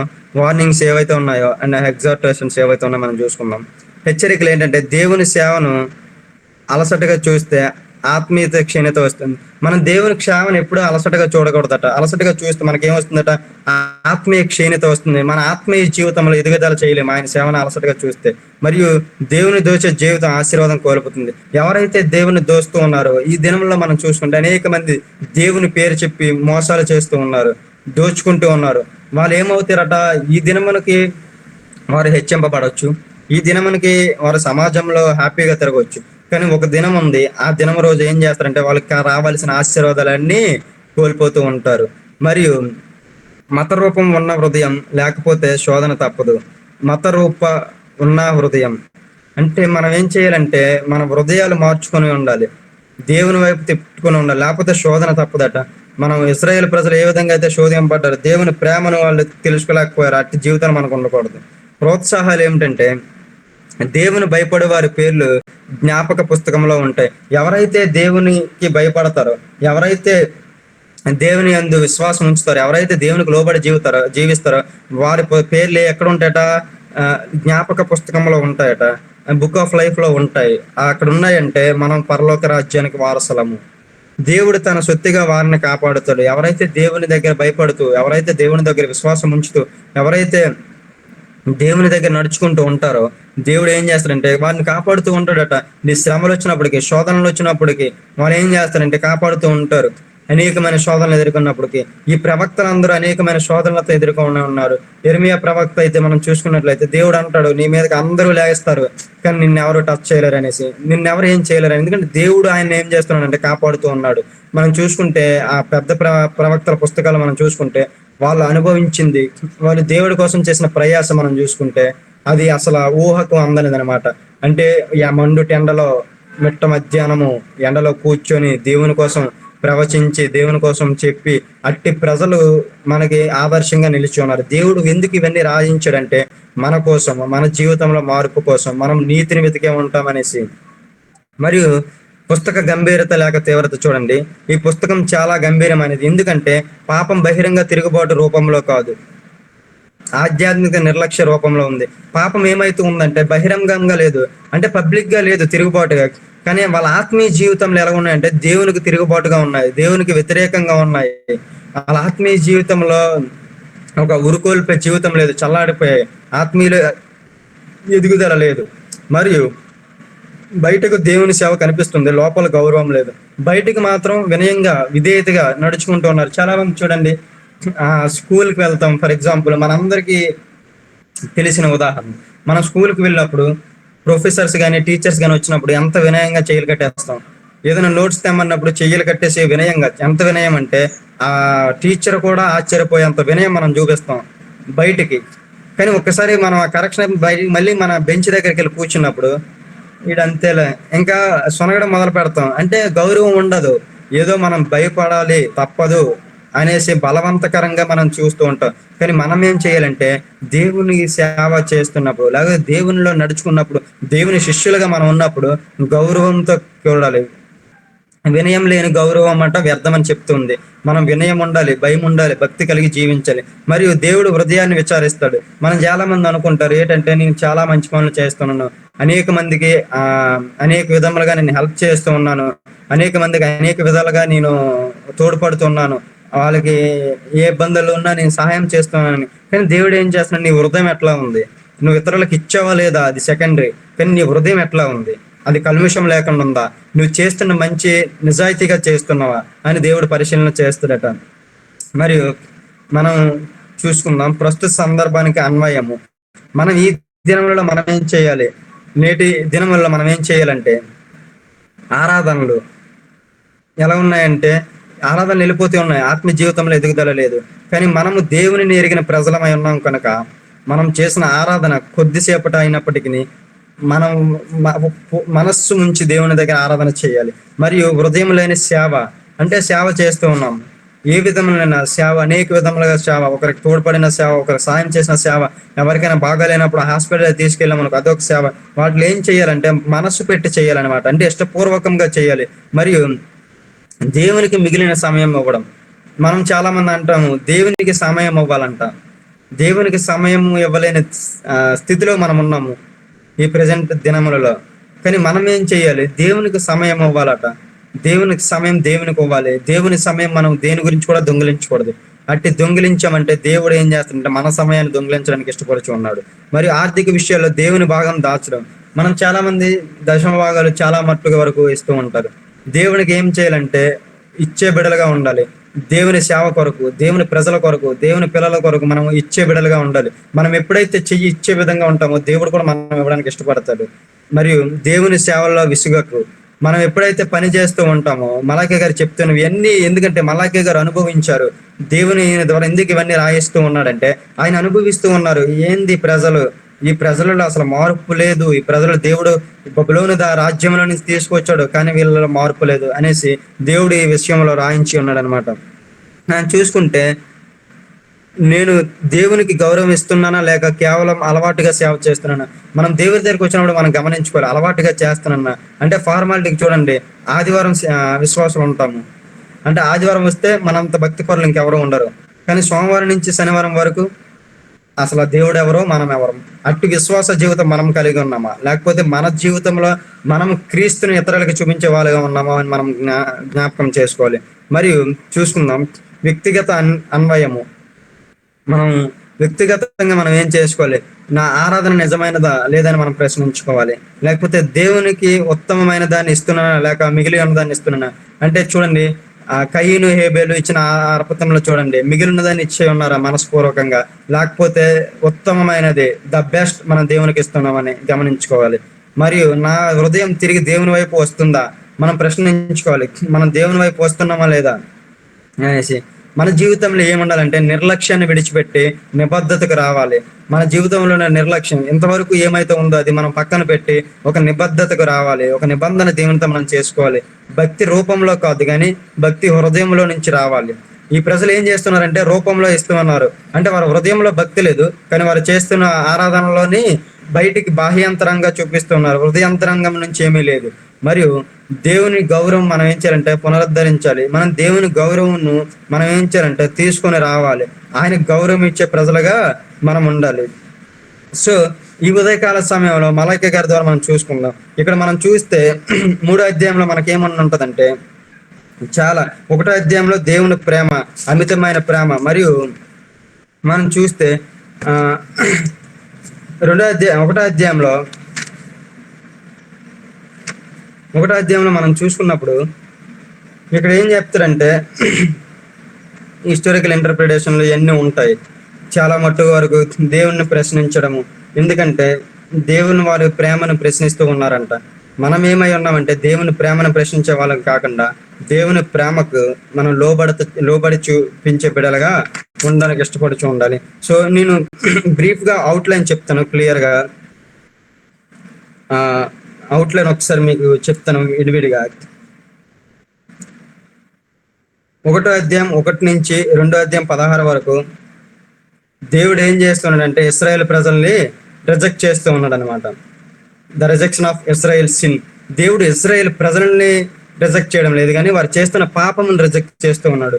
దేవుడు చూడండి, మన జీవితంలోనైనా మనల్ని ఎప్పుడు దేవుడు రిజెక్ట్ చేయడంట, కానీ మన పాపమును మాత్రం రిజెక్ట్ చేస్తూ ఉంటాడు. మరియు 1వ అధ్యాయం 1 నుంచి అది మెయిన్ సబ్ అవుట్లైన్. మరి అందులో సబ్ అవుట్లైన్స్ ఉన్నాయి. 1వ అధ్యాయం 1 నుంచి 5 వచనాలు చూసుకుంటే దేవుని ప్రేమ ఇశ్రాయేల్ పట్ల ఎలా ఉందో గుర్తు చేస్తూ ఉన్నాడు, మరలా రిమైండ్ చేస్తూ ఉన్నాడు అటు దేవుడు. మరియు 1వ అధ్యాయం 6 వచనం నుంచి 2వ అధ్యాయం 9 వచనం వరకు మనం చూసుకుంటే ఆ దేవుడు ఏం చేస్తున్నాడంటే ప్రీస్టుల్ని రెబ్యూక్ చేస్తూ ఉన్నాడు. దేవుడు ప్రీస్టులు ఏం చేస్తూ ఉన్నారట, వాళ్ళు దేవుని మీద ఆధారపడకుండా దేవుని యాజకులు ఏం చేస్తున్నారంటే అవినీతికి పాల్పడుతూ ఉన్నారు. సో వాళ్ళు ఏం చేస్తున్నారంటే దేవుడు గద్దిస్తూ ఉన్నాడట. మరియు 2వ అధ్యాయం 10వ వచనం నుంచి 16వ వచనం వరకు మనం చూసుకుంటే జనాలు గద్దిస్తూ ఉన్నాడు దేవుడు, యూదా ప్రజలను గద్దిస్తూ ఉన్నాడు వారి పాపముల ద్వారా. మరియు రెండో మెయిన్ హెడ్డింగ్ 2వ అధ్యాయం 17వ వచనం నుంచి 4వ అధ్యాయం 6వ వచనం దాకా ఇశ్రాయేలు ప్రజల మీద తీర్పు మరియు వాళ్ళ బ్లెస్సింగ్స్ దేవుడు డిక్లేర్ చేస్తూ ఉన్నాడు. చూసుకుంటే 2వ అధ్యాయం 17వ వచనం నుంచి 3వ అధ్యాయం 5వ వచనం వరకు కమింగ్ ఆఫ్ మెసెంజర్ యోహాన్, బాప్తిస్మ ఇచ్చే యోహాను గురించి రాయబడి ఉన్నది ఇక్కడ ప్రవచనం. ఆయన వస్తాడు, నేను పంపిస్తాను అనేసి. దేవుడు ఏం చెప్తున్నాడు 3వ అధ్యాయం 1వ వచనం అంటే ఐ సెండ్, నేను పంపిస్తానని చెప్తున్నాడు ఎవరిని, బాప్తిస్మ ఇచ్చే యోహాను. మరియు 3వ అధ్యాయం 6వ వచనం నుంచి 12వ వచనంలో మనం చూసుకుంటే దేవుడు ఏం చెప్తున్నాడంటే ఛాలెంజ్ టు రిపెంట్, మారు మనసు పొందడానికి సవాలు విసురుతూ ఉన్నాడు. మనం ఏమైతే ఉన్నాం అంటే పాపంలో ఉన్నప్పుడు దేవుడు అవకాశం ఇచ్చినప్పుడు మనం మారు మనసు పొందే బిడ్డలుగా ఉండాలి. మరియు 3వ అధ్యాయం 13 నుంచి 15 వచనాల వరకు దేవుణ్ణి ఏం చేస్తున్నారంటే ఇశ్రాయేలీలు దేవుణ్ణి క్రిటిసైజ్ చేస్తున్నారు. అంటే వారు ఏం చేస్తున్నారంటే దేవుని మాటకు లోబడకుండా వారు తిరుగుబాటు చేస్తూ ఉన్నారు. మరి 3వ అధ్యాయం 16వ వచనం నుంచి 4వ అధ్యాయం 6వ వచనం వరకు ఎవరైతే దేవుని యందు మరలా చెప్తాను, ఎవరైతే దేవుని యందు నిబంధన కలిగి విశ్వాసముతో ఉంటారో దేవుని వారిని కాపాడుతారు అనేసి ఈ మాటలో ఉందన్నమాట. ఎవరైతే కొద్ది గుంపుగా కావచ్చు, ఈ లోకంలో అనేక మంది అన్యజనులు ఉన్నారు, వాళ్ళు దేవుని ఎరగలేకపోయినారు. వాళ్ళందరిలో నువ్వు ఒక్కడివి, నేను ఒక్కడనే విశ్వాసంగా నించుని దేవుని యందు యథార్థంగా నించున్నప్పుడు దేవుడు మనల్ని కాపాడడానికి ఇష్టపడుచు ఉన్నాడు. ఎందుకంటే దేవుడు ప్రమాణం చేసిన దేవుడు. మనం చూస్తే దేవుడు ఈ మలాకి పుస్తకం ద్వారా విడాకుల్ని అసహించుకుంటూ ఉన్నాడు. దేవుడు తన గొప్పలు చూపించుకుంటూ ఉన్నాడు. దానికి గొప్పలు ఏమిటంటే 1వ అధ్యాయంలోని 11వ వచనం లాస్ట్ లో మనం చూస్తే ఏమని ఉంటదంటే అన్య జనుల దేశంలో దేవుడు ఏం చేస్తాడంటే తన మహిమని హెచ్చించుకుంటాడని మాట సెలవిస్తూ ఉంది. మరియు 3వ అధ్యాయం 1వ వచనంలో మనం చూసుకుంటే లాస్ట్ లో ఉంటది ఏమనంటే హీ ఈస్ కమింగ్ అని ఉంటది. అంటే ఆయన వస్తున్నాడు. ఆయన ఎవరంటే యేసుక్రీస్తు వారు. యేసుక్రీస్తు వారికి ముందుగా బాప్తిస్మ ఇచ్చే యోహాను వచ్చి ఆయనకి మార్గము సిద్ధపాటు చేస్తూ ఉన్నాడని ప్రవచనం ఉంది. ఆ ప్రవచనం మనం చూసుకుంటే మత సువార్తలో నెరవేరింది. దేవుడు ఎందుకంటే ఆయన మాట ఇచ్చాడంటే మాట తప్పనివాడు కాదు. ఎందుకు దేవుడు 400 సంవత్సరములు మళ్ళీ ప్రజలు విడిచిపెట్టాడంటే వారి యొక్క పాపములు మాత్రమే. దేవుడు నిన్ను నన్ను విడిచిపెడుతూ ఉన్నాడు అనేసి అంటే అది మనం గమనించవలసింది. అది చాలా తీవ్రతకి దారి తీస్తూ ఉంటది. మనము మన పాపములు విడిచిపెట్టాలి. మనలో ఏమైనా తప్పిదములు ఉంటే, మన ఏమైనా మైనస్లు ఉంటే, లోటుపాట్లు ఉంటే మనం ఏం చేయాలంటే దేవుని దగ్గరికి రావాలి విడిచిపెట్టి. ఎప్పుడైతే మనం దేవుని దగ్గరికి వస్తామో దేవుడు మరలా మనతో ఉండడానికి ఇష్టపడుచు ఉన్నాడు. మరియు చూస్తే 3వ అధ్యాయం 6వ వచనంలో ఉంటది ఏమని, నేను మార్పు చెందని వాడు అనేసి. దేవుడికి మార్పు చెందడు. ఈ రోజు అయినా, నిన్నైనా, రేపైనా, ఎప్పుడు ఏకరీతిగా ఉన్న దేవుడు నా దేవుడు మనం గుర్తించాలి. మరియు మనం చూసుకుంటే 4వ అధ్యాయం మొత్తంలో ఉన్నది ఏంటంటే ఆ మెయిన్ దినము యెహోవా దినం అని సెలవిస్తుంది అనమాట. ఆ యెహోవా దినం ద్వారా ఏం చేయాలంటే మనం సిద్ధపాటు కలిగి ఉండాలి. సో ఈ పుస్తకం మనకేం తెలియజేస్తుందంటే ప్రజలు ఏ విధంగా అయితే యెహోవాను విసర్జించి ఉన్నారో, యెహోవా యందు భయము భక్తి లేకుండా జీవించారో అట్టి జీవితం నా జీవితంలో కలిగి ఉండకూడదు. మనం ఏం చేయాలంటే భయముతో కూడిన భక్తి మన జీవితంలో ఉండాలి.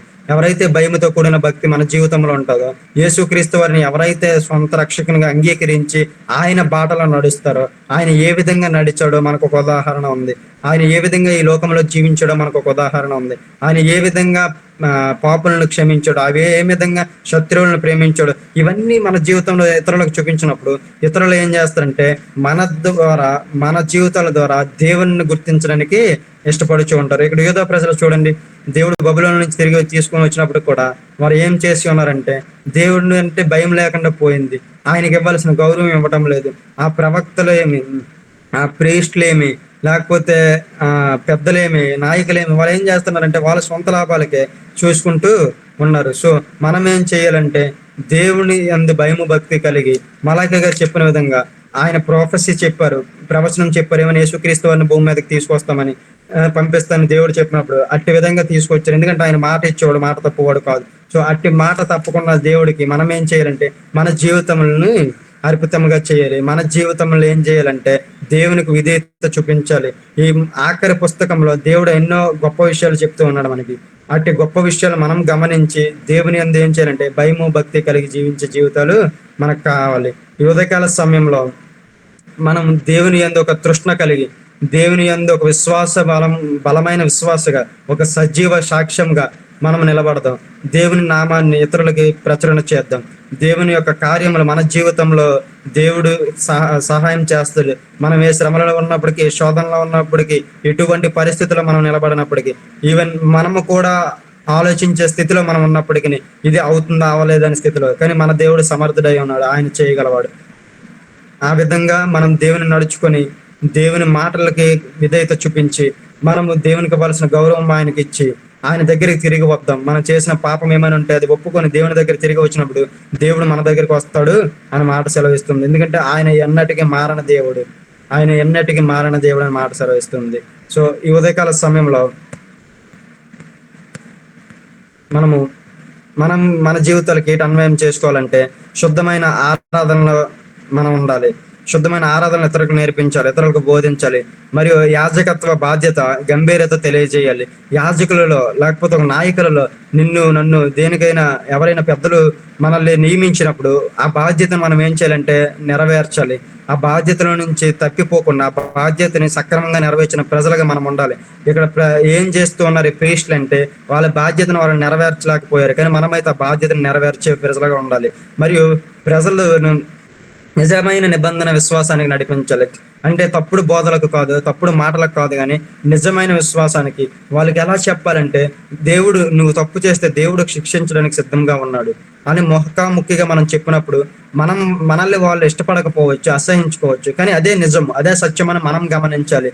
మరియు రాబోయే ప్రభు దినానికి మనం సిద్ధపాటు కలిగి ఉండాలి. ఎందుకంటే మనం పశ్చాత్తాప జీవితాలు కలిగి రాబో దినం నుంచి తప్పించుకోవాలి, రాబో ఉగ్రత నుంచి తప్పించుకోవాలంటే మనం ఏం చేయాలంటే మన జీవితంలో సిద్ధపాటు కలిగి ఉండాలి. యేసుక్రీస్తు వారు మళ్ళీ రెండో రాకడలో వచ్చినప్పుడు ఆయన మనల్ని రక్షించడానికి కాదు, కానీ తీర్పునివ్వడానికి రావడానికి సిద్ధపాటుగా ఉన్నారు. సో ఆయన వచ్చినప్పుడు మనం ఏం చేయాలంటే ఆ తీర్పులోకి మనం రాకుండా ఉండాలంటే ఆయనని వెంబడించాలి, ఆయనని ఆశ్రయించాలి, ఆయనలో మన జీవితము నడుచుకోవాలి. సో ఈ మలాకే గ్రంథం ద్వారా మనము ఏం చేయాలంటే దేవునికి విధేయత చూపించాలి. యోధా ప్రజలు ఏ విధంగా అయితే దేవుడి నుంచి వెనక్కి వెళ్ళిపోయారు అట్టి విధంగా కాకుండా మనం ఏం చేయాలంటే యోధా ప్రజల వల్లే కాకుండా, అంటే అందులో కూడా యోధా ప్రజలలో అనేక మంది విశ్వాసులు ఉన్నారు, బలమైన సాక్షులు ఉన్నారు. అట్టి సాక్ష్య జీవితం మన జీవితంలో కలిగి నడిపించుకోవాలని ఈ చిన్న మాటలు దేవుడు దీవించి ఆశీర్వదించి గాక. ఆమేన్.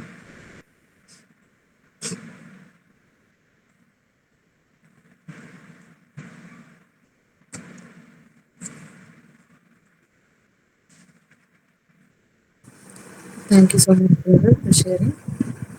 అద్భుతమైనటువంటి దేవుని మాటల్ని మీరు ఇప్పటి వరకు అందించడానికి దేవుడు అనుగ్రహించినటువంటి కృపను బట్టి మీకు వందనాలు. అలాగే దేవునికి కూడా కృతజ్ఞతలు తెలియజేస్తున్నాము. అయితే ఈ సమయంలో ఒక థింగ్, మీకు ఏమైనా డౌట్స్ ఉంటే కనుక మీరు ఈలోపు అడగండి. అయితే ఒక స్మాల్ అనౌన్స్మెంట్, కొంతమంది ఓకే, మీకు నేను ఆల్రెడీ చెప్పాము, ఇది లాస్ట్ సెషన్ ఓల్డ్ టెస్టిమెంట్కి. అలాగే మీకు చెప్పబడుతున్నటువంటి ఫ్యాకల్టీ అలానే సెషన్స్ యొక్క రివ్యూస్ మీరు మాకు పంపించండి అని కూడా చెప్పామన్నమాట. అంటే ఎవరైతే క్లాసెస్ జాయిన్ అవుతున్నారో వాళ్ళు మాత్రమే మీకు జరుగుతున్నటువంటి సెషన్స్ యొక్క రివ్యూస్ పంపించండి. అంటే ఎలా జరిగింది, మీకు ఎంతవరకు పుస్తకం అర్థమైంది అన్నది మాకు ఇంపార్టెంట్. ఈ ఊరికనే జరగట్లేదు ఈ సెషన్స్ వెనకాల ఎంతో ప్రయాసం జరుగుతుంది. సో మీకు ఎంతవరకు అర్థం అవుతుంది, క్లారిటీగా ఉందా లేదా, మీకు ఏమైనా సందేహాలు ఉన్నాయా, అండ్ చెప్పినటువంటి ఫ్యాకల్టీ ఎలా చెప్పారు, ఇవన్నీ కూడా ఒకసారి మీరు రివ్యూస్ మాకు జరిగిన వెంటనే, సెషన్ అవ్విన వెంటనే మీరు ఒకసారి మాకు పంపిస్తే అది మాకు చాలా ఆశీర్వాదకరంగా ఉంటుంది. అది వస్తున్నటువంటి ఫ్యాకల్టీ కూడా వారిని వారు ఇచ్చేసుకోవడానికి కూడా బెటర్గా ఉంటుంది. సో అది కూడా గమనించండి. మాకు వెంటనే మీకు సెషన్ అవ్విన వెంటనే పర్టికులర్ ఫ్యాకల్టీ అండ్ జరిగిన క్లాస్ కోసం మీరు మాట్లాడండి.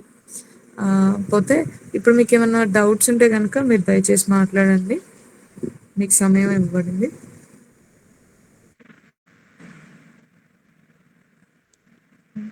Praise Lord brother. Praise Lord. Malachi గ్రంథంలో 400 years అండ్ గ్యాప్ ఉందని మీరు చెప్పారు కదా న్యూ టెస్టిమెంట్ కి మధ్యలో. అది ముందుగానే వ్రాయబడిందండి, లేకపోతే దేవుడు ప్రవచన ద్వారా వచ్చిన తర్వాత మధ్యలో గ్యాప్ ఎంతో వచ్చిందని తర్వాత తెలియబడింది అది? అంటే దేవుడు ప్రజలతో మాట్లాడలేదు, ఇక్కడ మలాకే వరకు మాత్రమే దేవుడు రాయించి ఉన్నాడు దీన్ని. సో ఆఫ్టర్ మలాకే మనం ఏ పుస్తకాలు రాసినట్టుగా చూడలేదు. క్యాననైట్ లా ప్రకారము, క్యాననైట్ సిద్ధాంతం ప్రకారము 39 పుస్తకాలు మాత్రమే దేవుడు రాయించాడు అనేసి మనం హిస్టారికల్గా చూస్తూ ఉన్నాము. అంటే అనేకమైన పుస్తకాలు వచ్చాయి ఈ గ్యాప్ పీరియడ్లో, చాలా మంది పుస్తకాలు రాసి ఉన్నారు, కానీ ఏమి కూడా దేవుని ఆత్మ చేత నింపబడి రాయించిన పుస్తకాలు కాదని మనం చూసుకుంటా ఉన్నాం హిస్టారికల్గా మనం చూసుకుంటే. ఎందుకంటే ఈ 400 సంవత్సరంలో ఇది సుమారుగా మలాకి గ్రంథము 430 అరౌండ్ ఆ టైంలో మనకి పుస్తకం రాయబడి ఉన్నది. ఆ తర్వాత మరి రాసినట్టుగా ఎక్కడ పుస్తకాలు లేవు. దేవుడు ఆత్మతో నింపబడి రాయించిన పుస్తకాలు ఏమీ లేవు. ఎందుకంటే కాకపోతే మధ్యలో ఉన్న ప్రజలు ఏం చేశారంటే రాస్తూ ఉన్నారు, అనేకమైన పుస్తకాలు రాస్తూ ఉన్నారు. సో కాకపోతే దేవుడైతే వారితో మాట్లాడి, దేవుడైతే వారిని నడిపించి రాసిన పుస్తకాలు ఏం లేవు. మలాకే తర్వాత దేవుడు ఏం చేశాడంటే ఆ ప్రజల వల్ల, వాళ్ళ తిరుగుబాటు వల్ల వాళ్ళకి ఒక గుణపాఠం చెప్పే విధంగా దేవుడు వారిని విడిచిపెట్టి, ప్రజలకి దేవునికి సంబంధం లేకుండా దేవుడు ఏం చేశాడంటే విడిచిపెట్టి ఉన్నాడు. Thank you brother.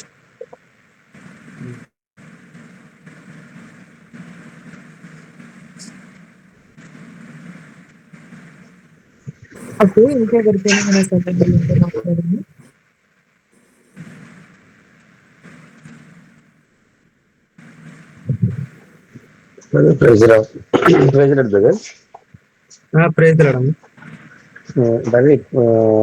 ఇప్పుడు ఇక్కడ 2వ అధ్యాయము 16వ వచనంలో భార్యను పరీక్షించే దేవునికి అసహ్యమైన క్రియ అని చెప్పారు కదా. మలాకిలో దేవుడు మలాకి గ్రామంలో దానికి పెద్దలకు వచ్చాడు. అయితే మోసే కూడా భార్యని విడాకుల గురించి మోసేకి కూడా ఇచ్చాడు. ఎక్కడ ద్వితీయోపదేశ కాండంలో 24. అది ఎలా మనం పరిగణలో తీసుకోవాలి ఒకవేళ మనం ఎక్స్ప్లెయిన్ చేసేటప్పుడు సంఘానికి? మరి అక్కడ మోసే చెప్పాడు కదా, ఇక్కడ ఎంత క్లియర్ కట్ గా ద్వేషిస్తున్నానని చెప్పాడు కదా అని అడిగేటప్పుడు మనం ఎలాగా ఆన్సర్ చేయాలి వాళ్ళకి? యాక్చువల్గా అది ఎక్స్ప్లెయిన్ చేద్దాం అనుకున్నాను, కాకపోతే మనకి టైం వల్ల చెప్పలేకపోయాను. చాలా మట్టుగా ఉన్నాయి, చాలా వర్ష ఎందుకంటే నేను చెప్తాను బ్రదర్. మోషే గారు ఎందుకు విడాకులని ఓకే చేశారంటే బికాస్ ఆఫ్ ద పీపుల్, ఆ ప్రజల ద్వారా మాత్రమే. దేవుడికి ఇష్టం లేని కార్యములు అంటే ప్రజలు ఏం చేస్తున్నారంటే, అక్కడ ప్రజలు, ఇశ్రాయేల్ ప్రజలు వారు వివాహాలు చేసుకుంటున్నారు, విడిపోతున్నారు. అవన్నీ తీసుకొచ్చి మోషే గారి దగ్గర చెప్పినప్పుడు మోషే గారు ఆ ప్రజల స్వభావం ద్వారా మాత్రమే దాన్ని అప్రూవల్ ఇచ్చారు. కానీ దేవుని అసలు భావం ఏంటంటే, ఎవరైతే దేవుని యందు ఆ ఒకటి చేయబడతారో, ఆయన ఒకటి చేయబడడాన్ని ఎవ్వరూ విడదీయలేరు అనేసి మన కొత్త నిబంధనలో ఉంటది కదా. ఆ, కాకపోతే ఇది ఎందుకంటే మోషే గారు ఎందుకు చెప్పారంటే, ఆ ప్రజల తిరుగుబాటు వల్ల, ప్రజలు ఆ ఉన్న విధానం వల్ల, వారి స్వభావం వల్ల ఆ అప్రూవల్ ఇచ్చారు, అది రాయించారు తప్ప దేవుడైతే దానికి ఇష్టపడి ఉండేవాడు కాదు. సో అదే క్వశ్చన్ మన కొత్త నిబంధనలు కూడా అడుగుతూ ఉన్నారు. సద్దుకేలు పరిచయలు కూడా అదే క్వశ్చన్ అడుగుతూ ఉన్నారు.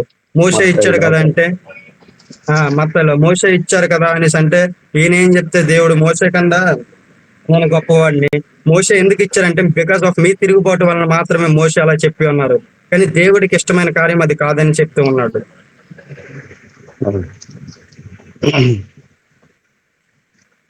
Okay brother, thank you.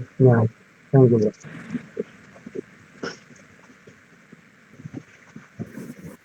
Okay, ఇంకెవరికైనా సందేహాలు ఉన్నాయా?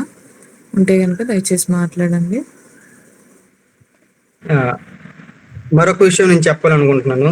యాక్చువల్గా మనం చూసుకుంటే మలాకి 1వ అధ్యాయంలో 2వ వచనంలో చూడండి, 2వ వచనం లాస్ట్ లో ఉంటది. ఏమనంటే మరి చదువుతాను చూడండి, 2, 3 వచనంలో. యెహోవా సెలవిచ్చినది ఏమనగా, నేను మీ ఎడల ప్రేమ చూపి ఉన్నాను, అయితే మీరు ఏ విషయమందు నీవు మా ఎడల ప్రేమ చూపితవందరు. ఏసావు యాకోబునకు అన్న కాడ, అయితే నేను యాకోబును ప్రేమించి తిని, ఇదే యెహోవా వాక్కు. ఏసావును ద్వేషించి అతని పర్వతములను పాడు చేసి అతని స్వాస్థ్యమును అరణ్యమందున్న నక్కల పాలు చేసి తిని. ఇది మనం చూసుకుంటే చాలా మంది ఏమంటారంటే, దేవుడు ద్వేషించడమా? దేవుడు ద్వేషించాడా ఏసావుని? ఎందుకు దేవుడు ద్వేషించాడు?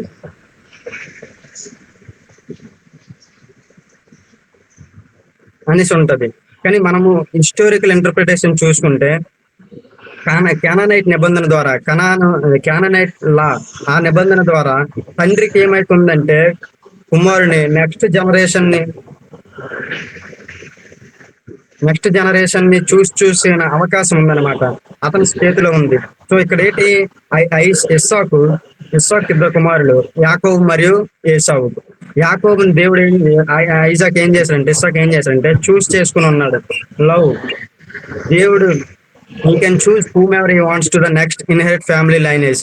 అంటే అక్కడ క్యాననైట్ నిబంధన ప్రకారము తండ్రి తన నెక్స్ట్ వారసుడు ఎవరు అనేసి నిర్ణయించుకునే అవకాశం ఉంది. అంటే పెద్దవాడు కాదు, చిన్నవాడు కాదు, ఒక 4 ఉన్నారనుకో పిల్లలు, 4లో లాస్ట్ వాడిని కూడా తండ్రి నియమించుకునే అర్హత తండ్రి దగ్గర ఉంది. అంతేగాని అంటే చాలా మంది ఏమంటారంటే, పెద్దవాడైన ఏసావుని దేవుడు ఎందుకు ద్వేషించాడు? దేవుడు ద్వేషించలేదు. ఇక్కడ మనం చూసుకుంటే ఇది ఎమోషనల్ హేట్రెడ్ కాదనమాట, ఒక ఎమోషనల్ గా హేట్రెడ్ కాదు. కాకపోతే ఆ లీనియేజ్ నుంచి, ఆ వారసత్వ లీనియేజ్ నుంచి దేవుడు ఏం చేశాడంటే ఈసావుని తొలగించి ఈసావు ప్లేస్ లో యాకోబుని పెట్టి ఉన్నాడు, అంతే తప్ప. ఎందుకంటే తండ్రికి ఉంది ఒక అవకాశం, ఆ ఇస్సాక్ ఏం చేశాడంటే అవకాశం ఉన్నది. సో మనం గ్రామటికల్ గా ఇంటర్ప్రిటేషన్ చూస్తే లౌడ్ జాకోబ్ అని ఉంటది, హేటెడ్ ఈసావ్ ఉంటది. అంటే అది లాంగ్వేజ్ ఆఫ్ కంపారిజన్ మాత్రమే. అంటే ఒక కంపారిజన్ చూడండి, ఒక ఇద్దరు వ్యక్తులు మనం చూసుకుంటే ఏం చెప్తామంటే, ఇది మంచివాడు అంటే అవతల వాడు ఏమై ఉంటాడు, చెడ్డవాడు అంటే. ఆ విధంగా కంపేర్ చేయడానికి తప్ప. ఎందుకు? దేవుడు ఇక్కడ క్యాననైట్ నిబంధన ప్రకారము తండ్రికి ఒక అవకాశం ఉందన్నమాట. తండ్రి యొక్క చూస్ చేసుకోవచ్చు, ఎవరిని నా తర్వాత నా కుమారుడు, నా వారసుడిగా నేను నియమించుకోవచ్చు, ఎవరిని నిలబెట్టుకోవచ్చు అని. మరియు రెటోరికల్ గా ఇంటర్ప్రిటేషన్ ఏంటంటే, అది లీగల్ స్టేట్మెంట్ మాత్రమే, డాక్యుమెంట్. అది క్యాననైట్ ప్రకారం లీగల్ ఇన్హెరిటెన్స్ అనమాట. అంటే I love Jacob more than Esau, అది కంపారిజన్, కాంట్రాస్ట్ కాదు. అంటే అది ఒక కంపారిజన్ అనమాట. అంటే నేను నిన్ను ప్రేమిస్తూ ఉన్నాను అంటే తనని కొంచెం తక్కువ ప్రేమిస్తూ ఉన్నాను, అంతే తప్ప ఆయన పూర్తిగా హేట్ చేస్తాను, ఆయన పూర్తిగా తుడిచిపెడతాను అనే ఉద్దేశం కాదు. ఇక్కడ చాలా మంది ఏం చేస్తూ ఉంటారంటే, దేవుడు యాకోబుని ఇష్టపడ్డాడు, ఈసావు అంటే అసహించుకున్నాడు, అది తండ్రికి వచ్చిన అవకాశం అన్నమాట. మరియు దేవుడు ఏం చేస్తాడంటే అది కంపారిజన్ మాత్రమే. ఈసావును కూడా ఆశీర్వదించాడు దేవుడు, ఈసావును అనేక విధములుగా ఆశీర్వదించాడు దేవుడు, అనేక ఈడోమైట్స్ ఇచ్చాడు ఈసావు ద్వారా వచ్చిన సంతానము. సో దేవుడు ఈసావుని ఆశీర్వదించాడు, యాకోబును కూడా ఆశీర్వదించాడు. ఆశీర్వాదం ఏమీ లేదు, కానీ దేవుడు ఏం చేశాడంటే ఒక కంపారిజన్ ఇచ్చాడు అనమాట. అక్కడ ఉన్న ప్రకారం హిస్టారికల్ ఇంటర్ప్రిటేషన్ చూసుకుంటే, లేకపోతే గ్రామటికల్ గా మనం చూసుకుంటే, లేకపోతే రెటోరికల్ గా మనం చూసుకున్నప్పుడు ఇవన్నీ చూస్తే మనకు అర్థమవుతుంది. చాలా మంది ఏమనుకుంటారంటే దేవుడు ఏసావును ప్రేమించాడు, లేకపోతే యాకోబును ప్రేమించాడు, ఏసావుని దేవుడు అసహించుకున్నాడనే మాటలు మనం చూస్తూ ఉంటాం. Thank you.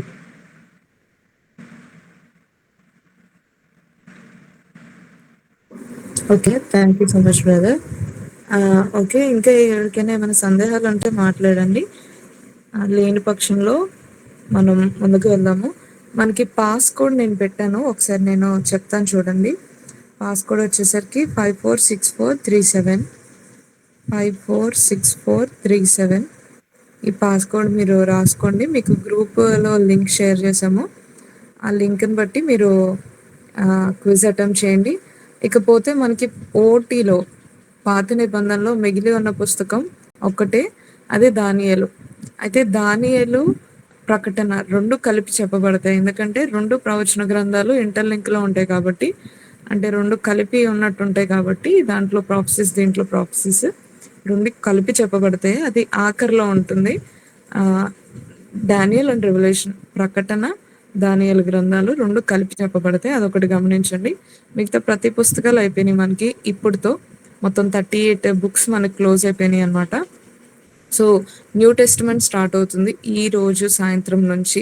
ఈరోజు సాయంత్రం మనకి సినాప్టిక్ గాస్పెల్ పైన మనకి ఇంట్రడక్షన్, అదేవిధంగా మాథ్యూ గాస్పెల్ జరుగుతుంది.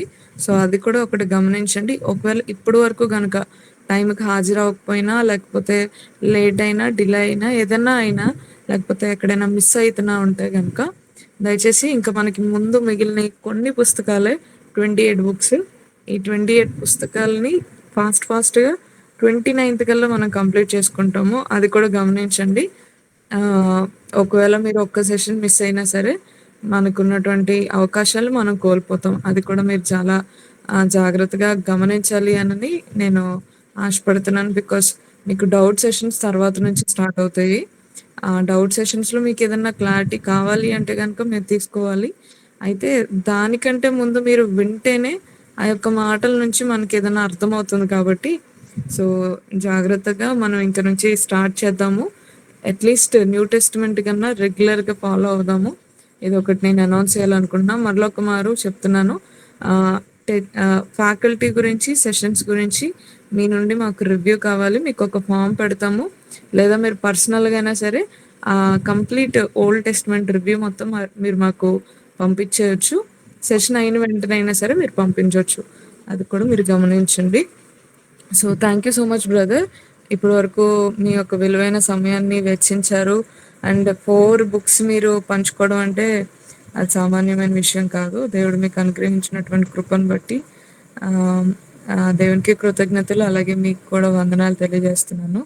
సో ఫ్రెండ్స్, అందరం కూడా గ్రీట్ చేద్దాం సార్ని చెప్పినటువంటి విధానాన్ని బట్టి. Thank you so much brother for this great thing, opportunity and all. Thank you so much for this opportunity. So నేనైతే అసలు అనుకోలేదు ఈ విధంగా మీ అందరి ముందు దేవుని మాటలతో వస్తాననేసి. ఎందుకంటే నాకు ఒక ఆసక్తి, దేవుని మాటలు తీసుకుని వెళ్ళాలి, దేవుని మాటలు మనం నేర్చుకున్నాం కాబట్టి ఇతరులకు పంచిపెట్టాలి అనేసి దేవుడు నాకు ఒక అవకాశం దయచేశాడు. నేను నా స్టడీస్ కంప్లీట్ చేసుకొని రీసెంట్గానే వచ్చాను మళ్ళీ ఆంధ్రాకి. సో వచ్చిన తర్వాత నేను ఆలోచిస్తున్నాను, ఎవరైనా లైక్ ఇలాంటివి కండక్ట్ చేస్తే నాకు చాలా ఇంట్రెస్ట్ అనమాట, ఆతృత, దేవుని మాటల కొరకు చెప్పాలి, అవకాశం వచ్చినప్పుడు వినియోగించుకోవాలని. సో నన్ను సిస్టర్స్ కన్సిడర్ చేసినప్పుడు నేనైతే మరి వెనక చూడకుండా చేస్తాను సిస్టర్స్, నేను చేస్తాను, ఉంటాను, ఏ బుక్స్ ఇచ్చినా పర్వాలేదు, నేను చెప్తానులేండి, నేను ప్రిపేర్ అవుతాను అనేసి చెప్పడము దేవుడు ఇచ్చిన ఉచితమైన జ్ఞానం ద్వారానే. ఎందుకంటే ఆయన కృప లేకుండా ఏది జరగదు. ఆయన ఇచ్చిన కృప ద్వారా నేను సిద్ధపాటు చేయడానికి సిస్టర్ కృపాజ్యోతి కూడా నాకు చాలా హెల్ప్ చేశారు. అండ్ మిగతా వాళ్ళు కూడా.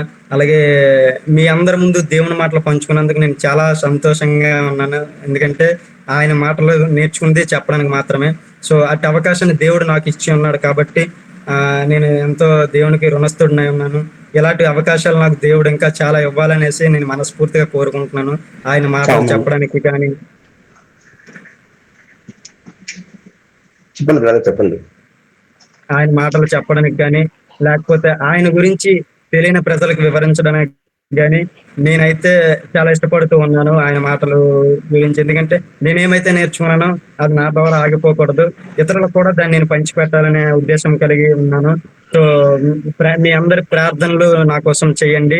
దేవుడు నన్ను ఇంకా అనేక మంది దగ్గర తీసుకెళ్లి అనేకుల కొరకు విశ్వసించి ప్రార్థన చేసి, లేకపోతే ఆయన మాటలు తెలియజెప్పి ఒక్క ఆత్మలనైనా మనం రక్షించుకొని బలపరిస్తే అది పరలోక రాజ్యంలో మనకి ఎంతో బహుమతులు ఉన్నాయని నేను విశ్వసిస్తూ నమ్ముతూ ఉన్నాను.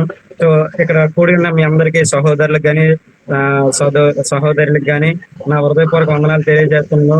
మీరు ఈ విధంగానే దేవుని మాటలు నేర్చుకొని అనేకులకు మీరు చెప్పే విధంగా దేవుడు మిమ్మల్ని తయారు చేయాలనేసి నా హృదయపూర్వక వందనాలు మీ అందరికీ. అలాగే ఈ మీటింగ్స్ ని ఎవరైతే కండక్ట్ చేస్తూ ఉన్నారో వాళ్ళు కృషించి వారి పనులు కూడా వెచ్చించి వారి సమయాన్ని వెచ్చించి సిస్టర్స్ కానీ లేకపోతే బ్రదర్స్ ఎవరైతే ఉన్నారో బిహైండ్ దిస్ వారందరికీ నా హృదయపూర్వక వందనాలు. జస్ట్ మిమ్మల్ని మీ కుటుంబాన్ని దేవుడు సమృద్ధిగా దీవించి ఆస్వాదించిన గాక. అలాగే కూడి వచ్చిన నా తోటి మిత్రులకు కూడా మిమ్మల్ని మీ కుటుంబాన్ని దేవుడు దీవించి ఆస్వాదించి ఆయన వినికిడిలో మిమ్మల్ని నుంచి మనమందరం ఒక దినమైన పరలోక రాజ్యం చూడడానికి ఆయన సహాయం దయచేస్తాడని ఈ కొద్ది మాటలు నేను సెలవిస్తూ ఉన్నాను. Thank you.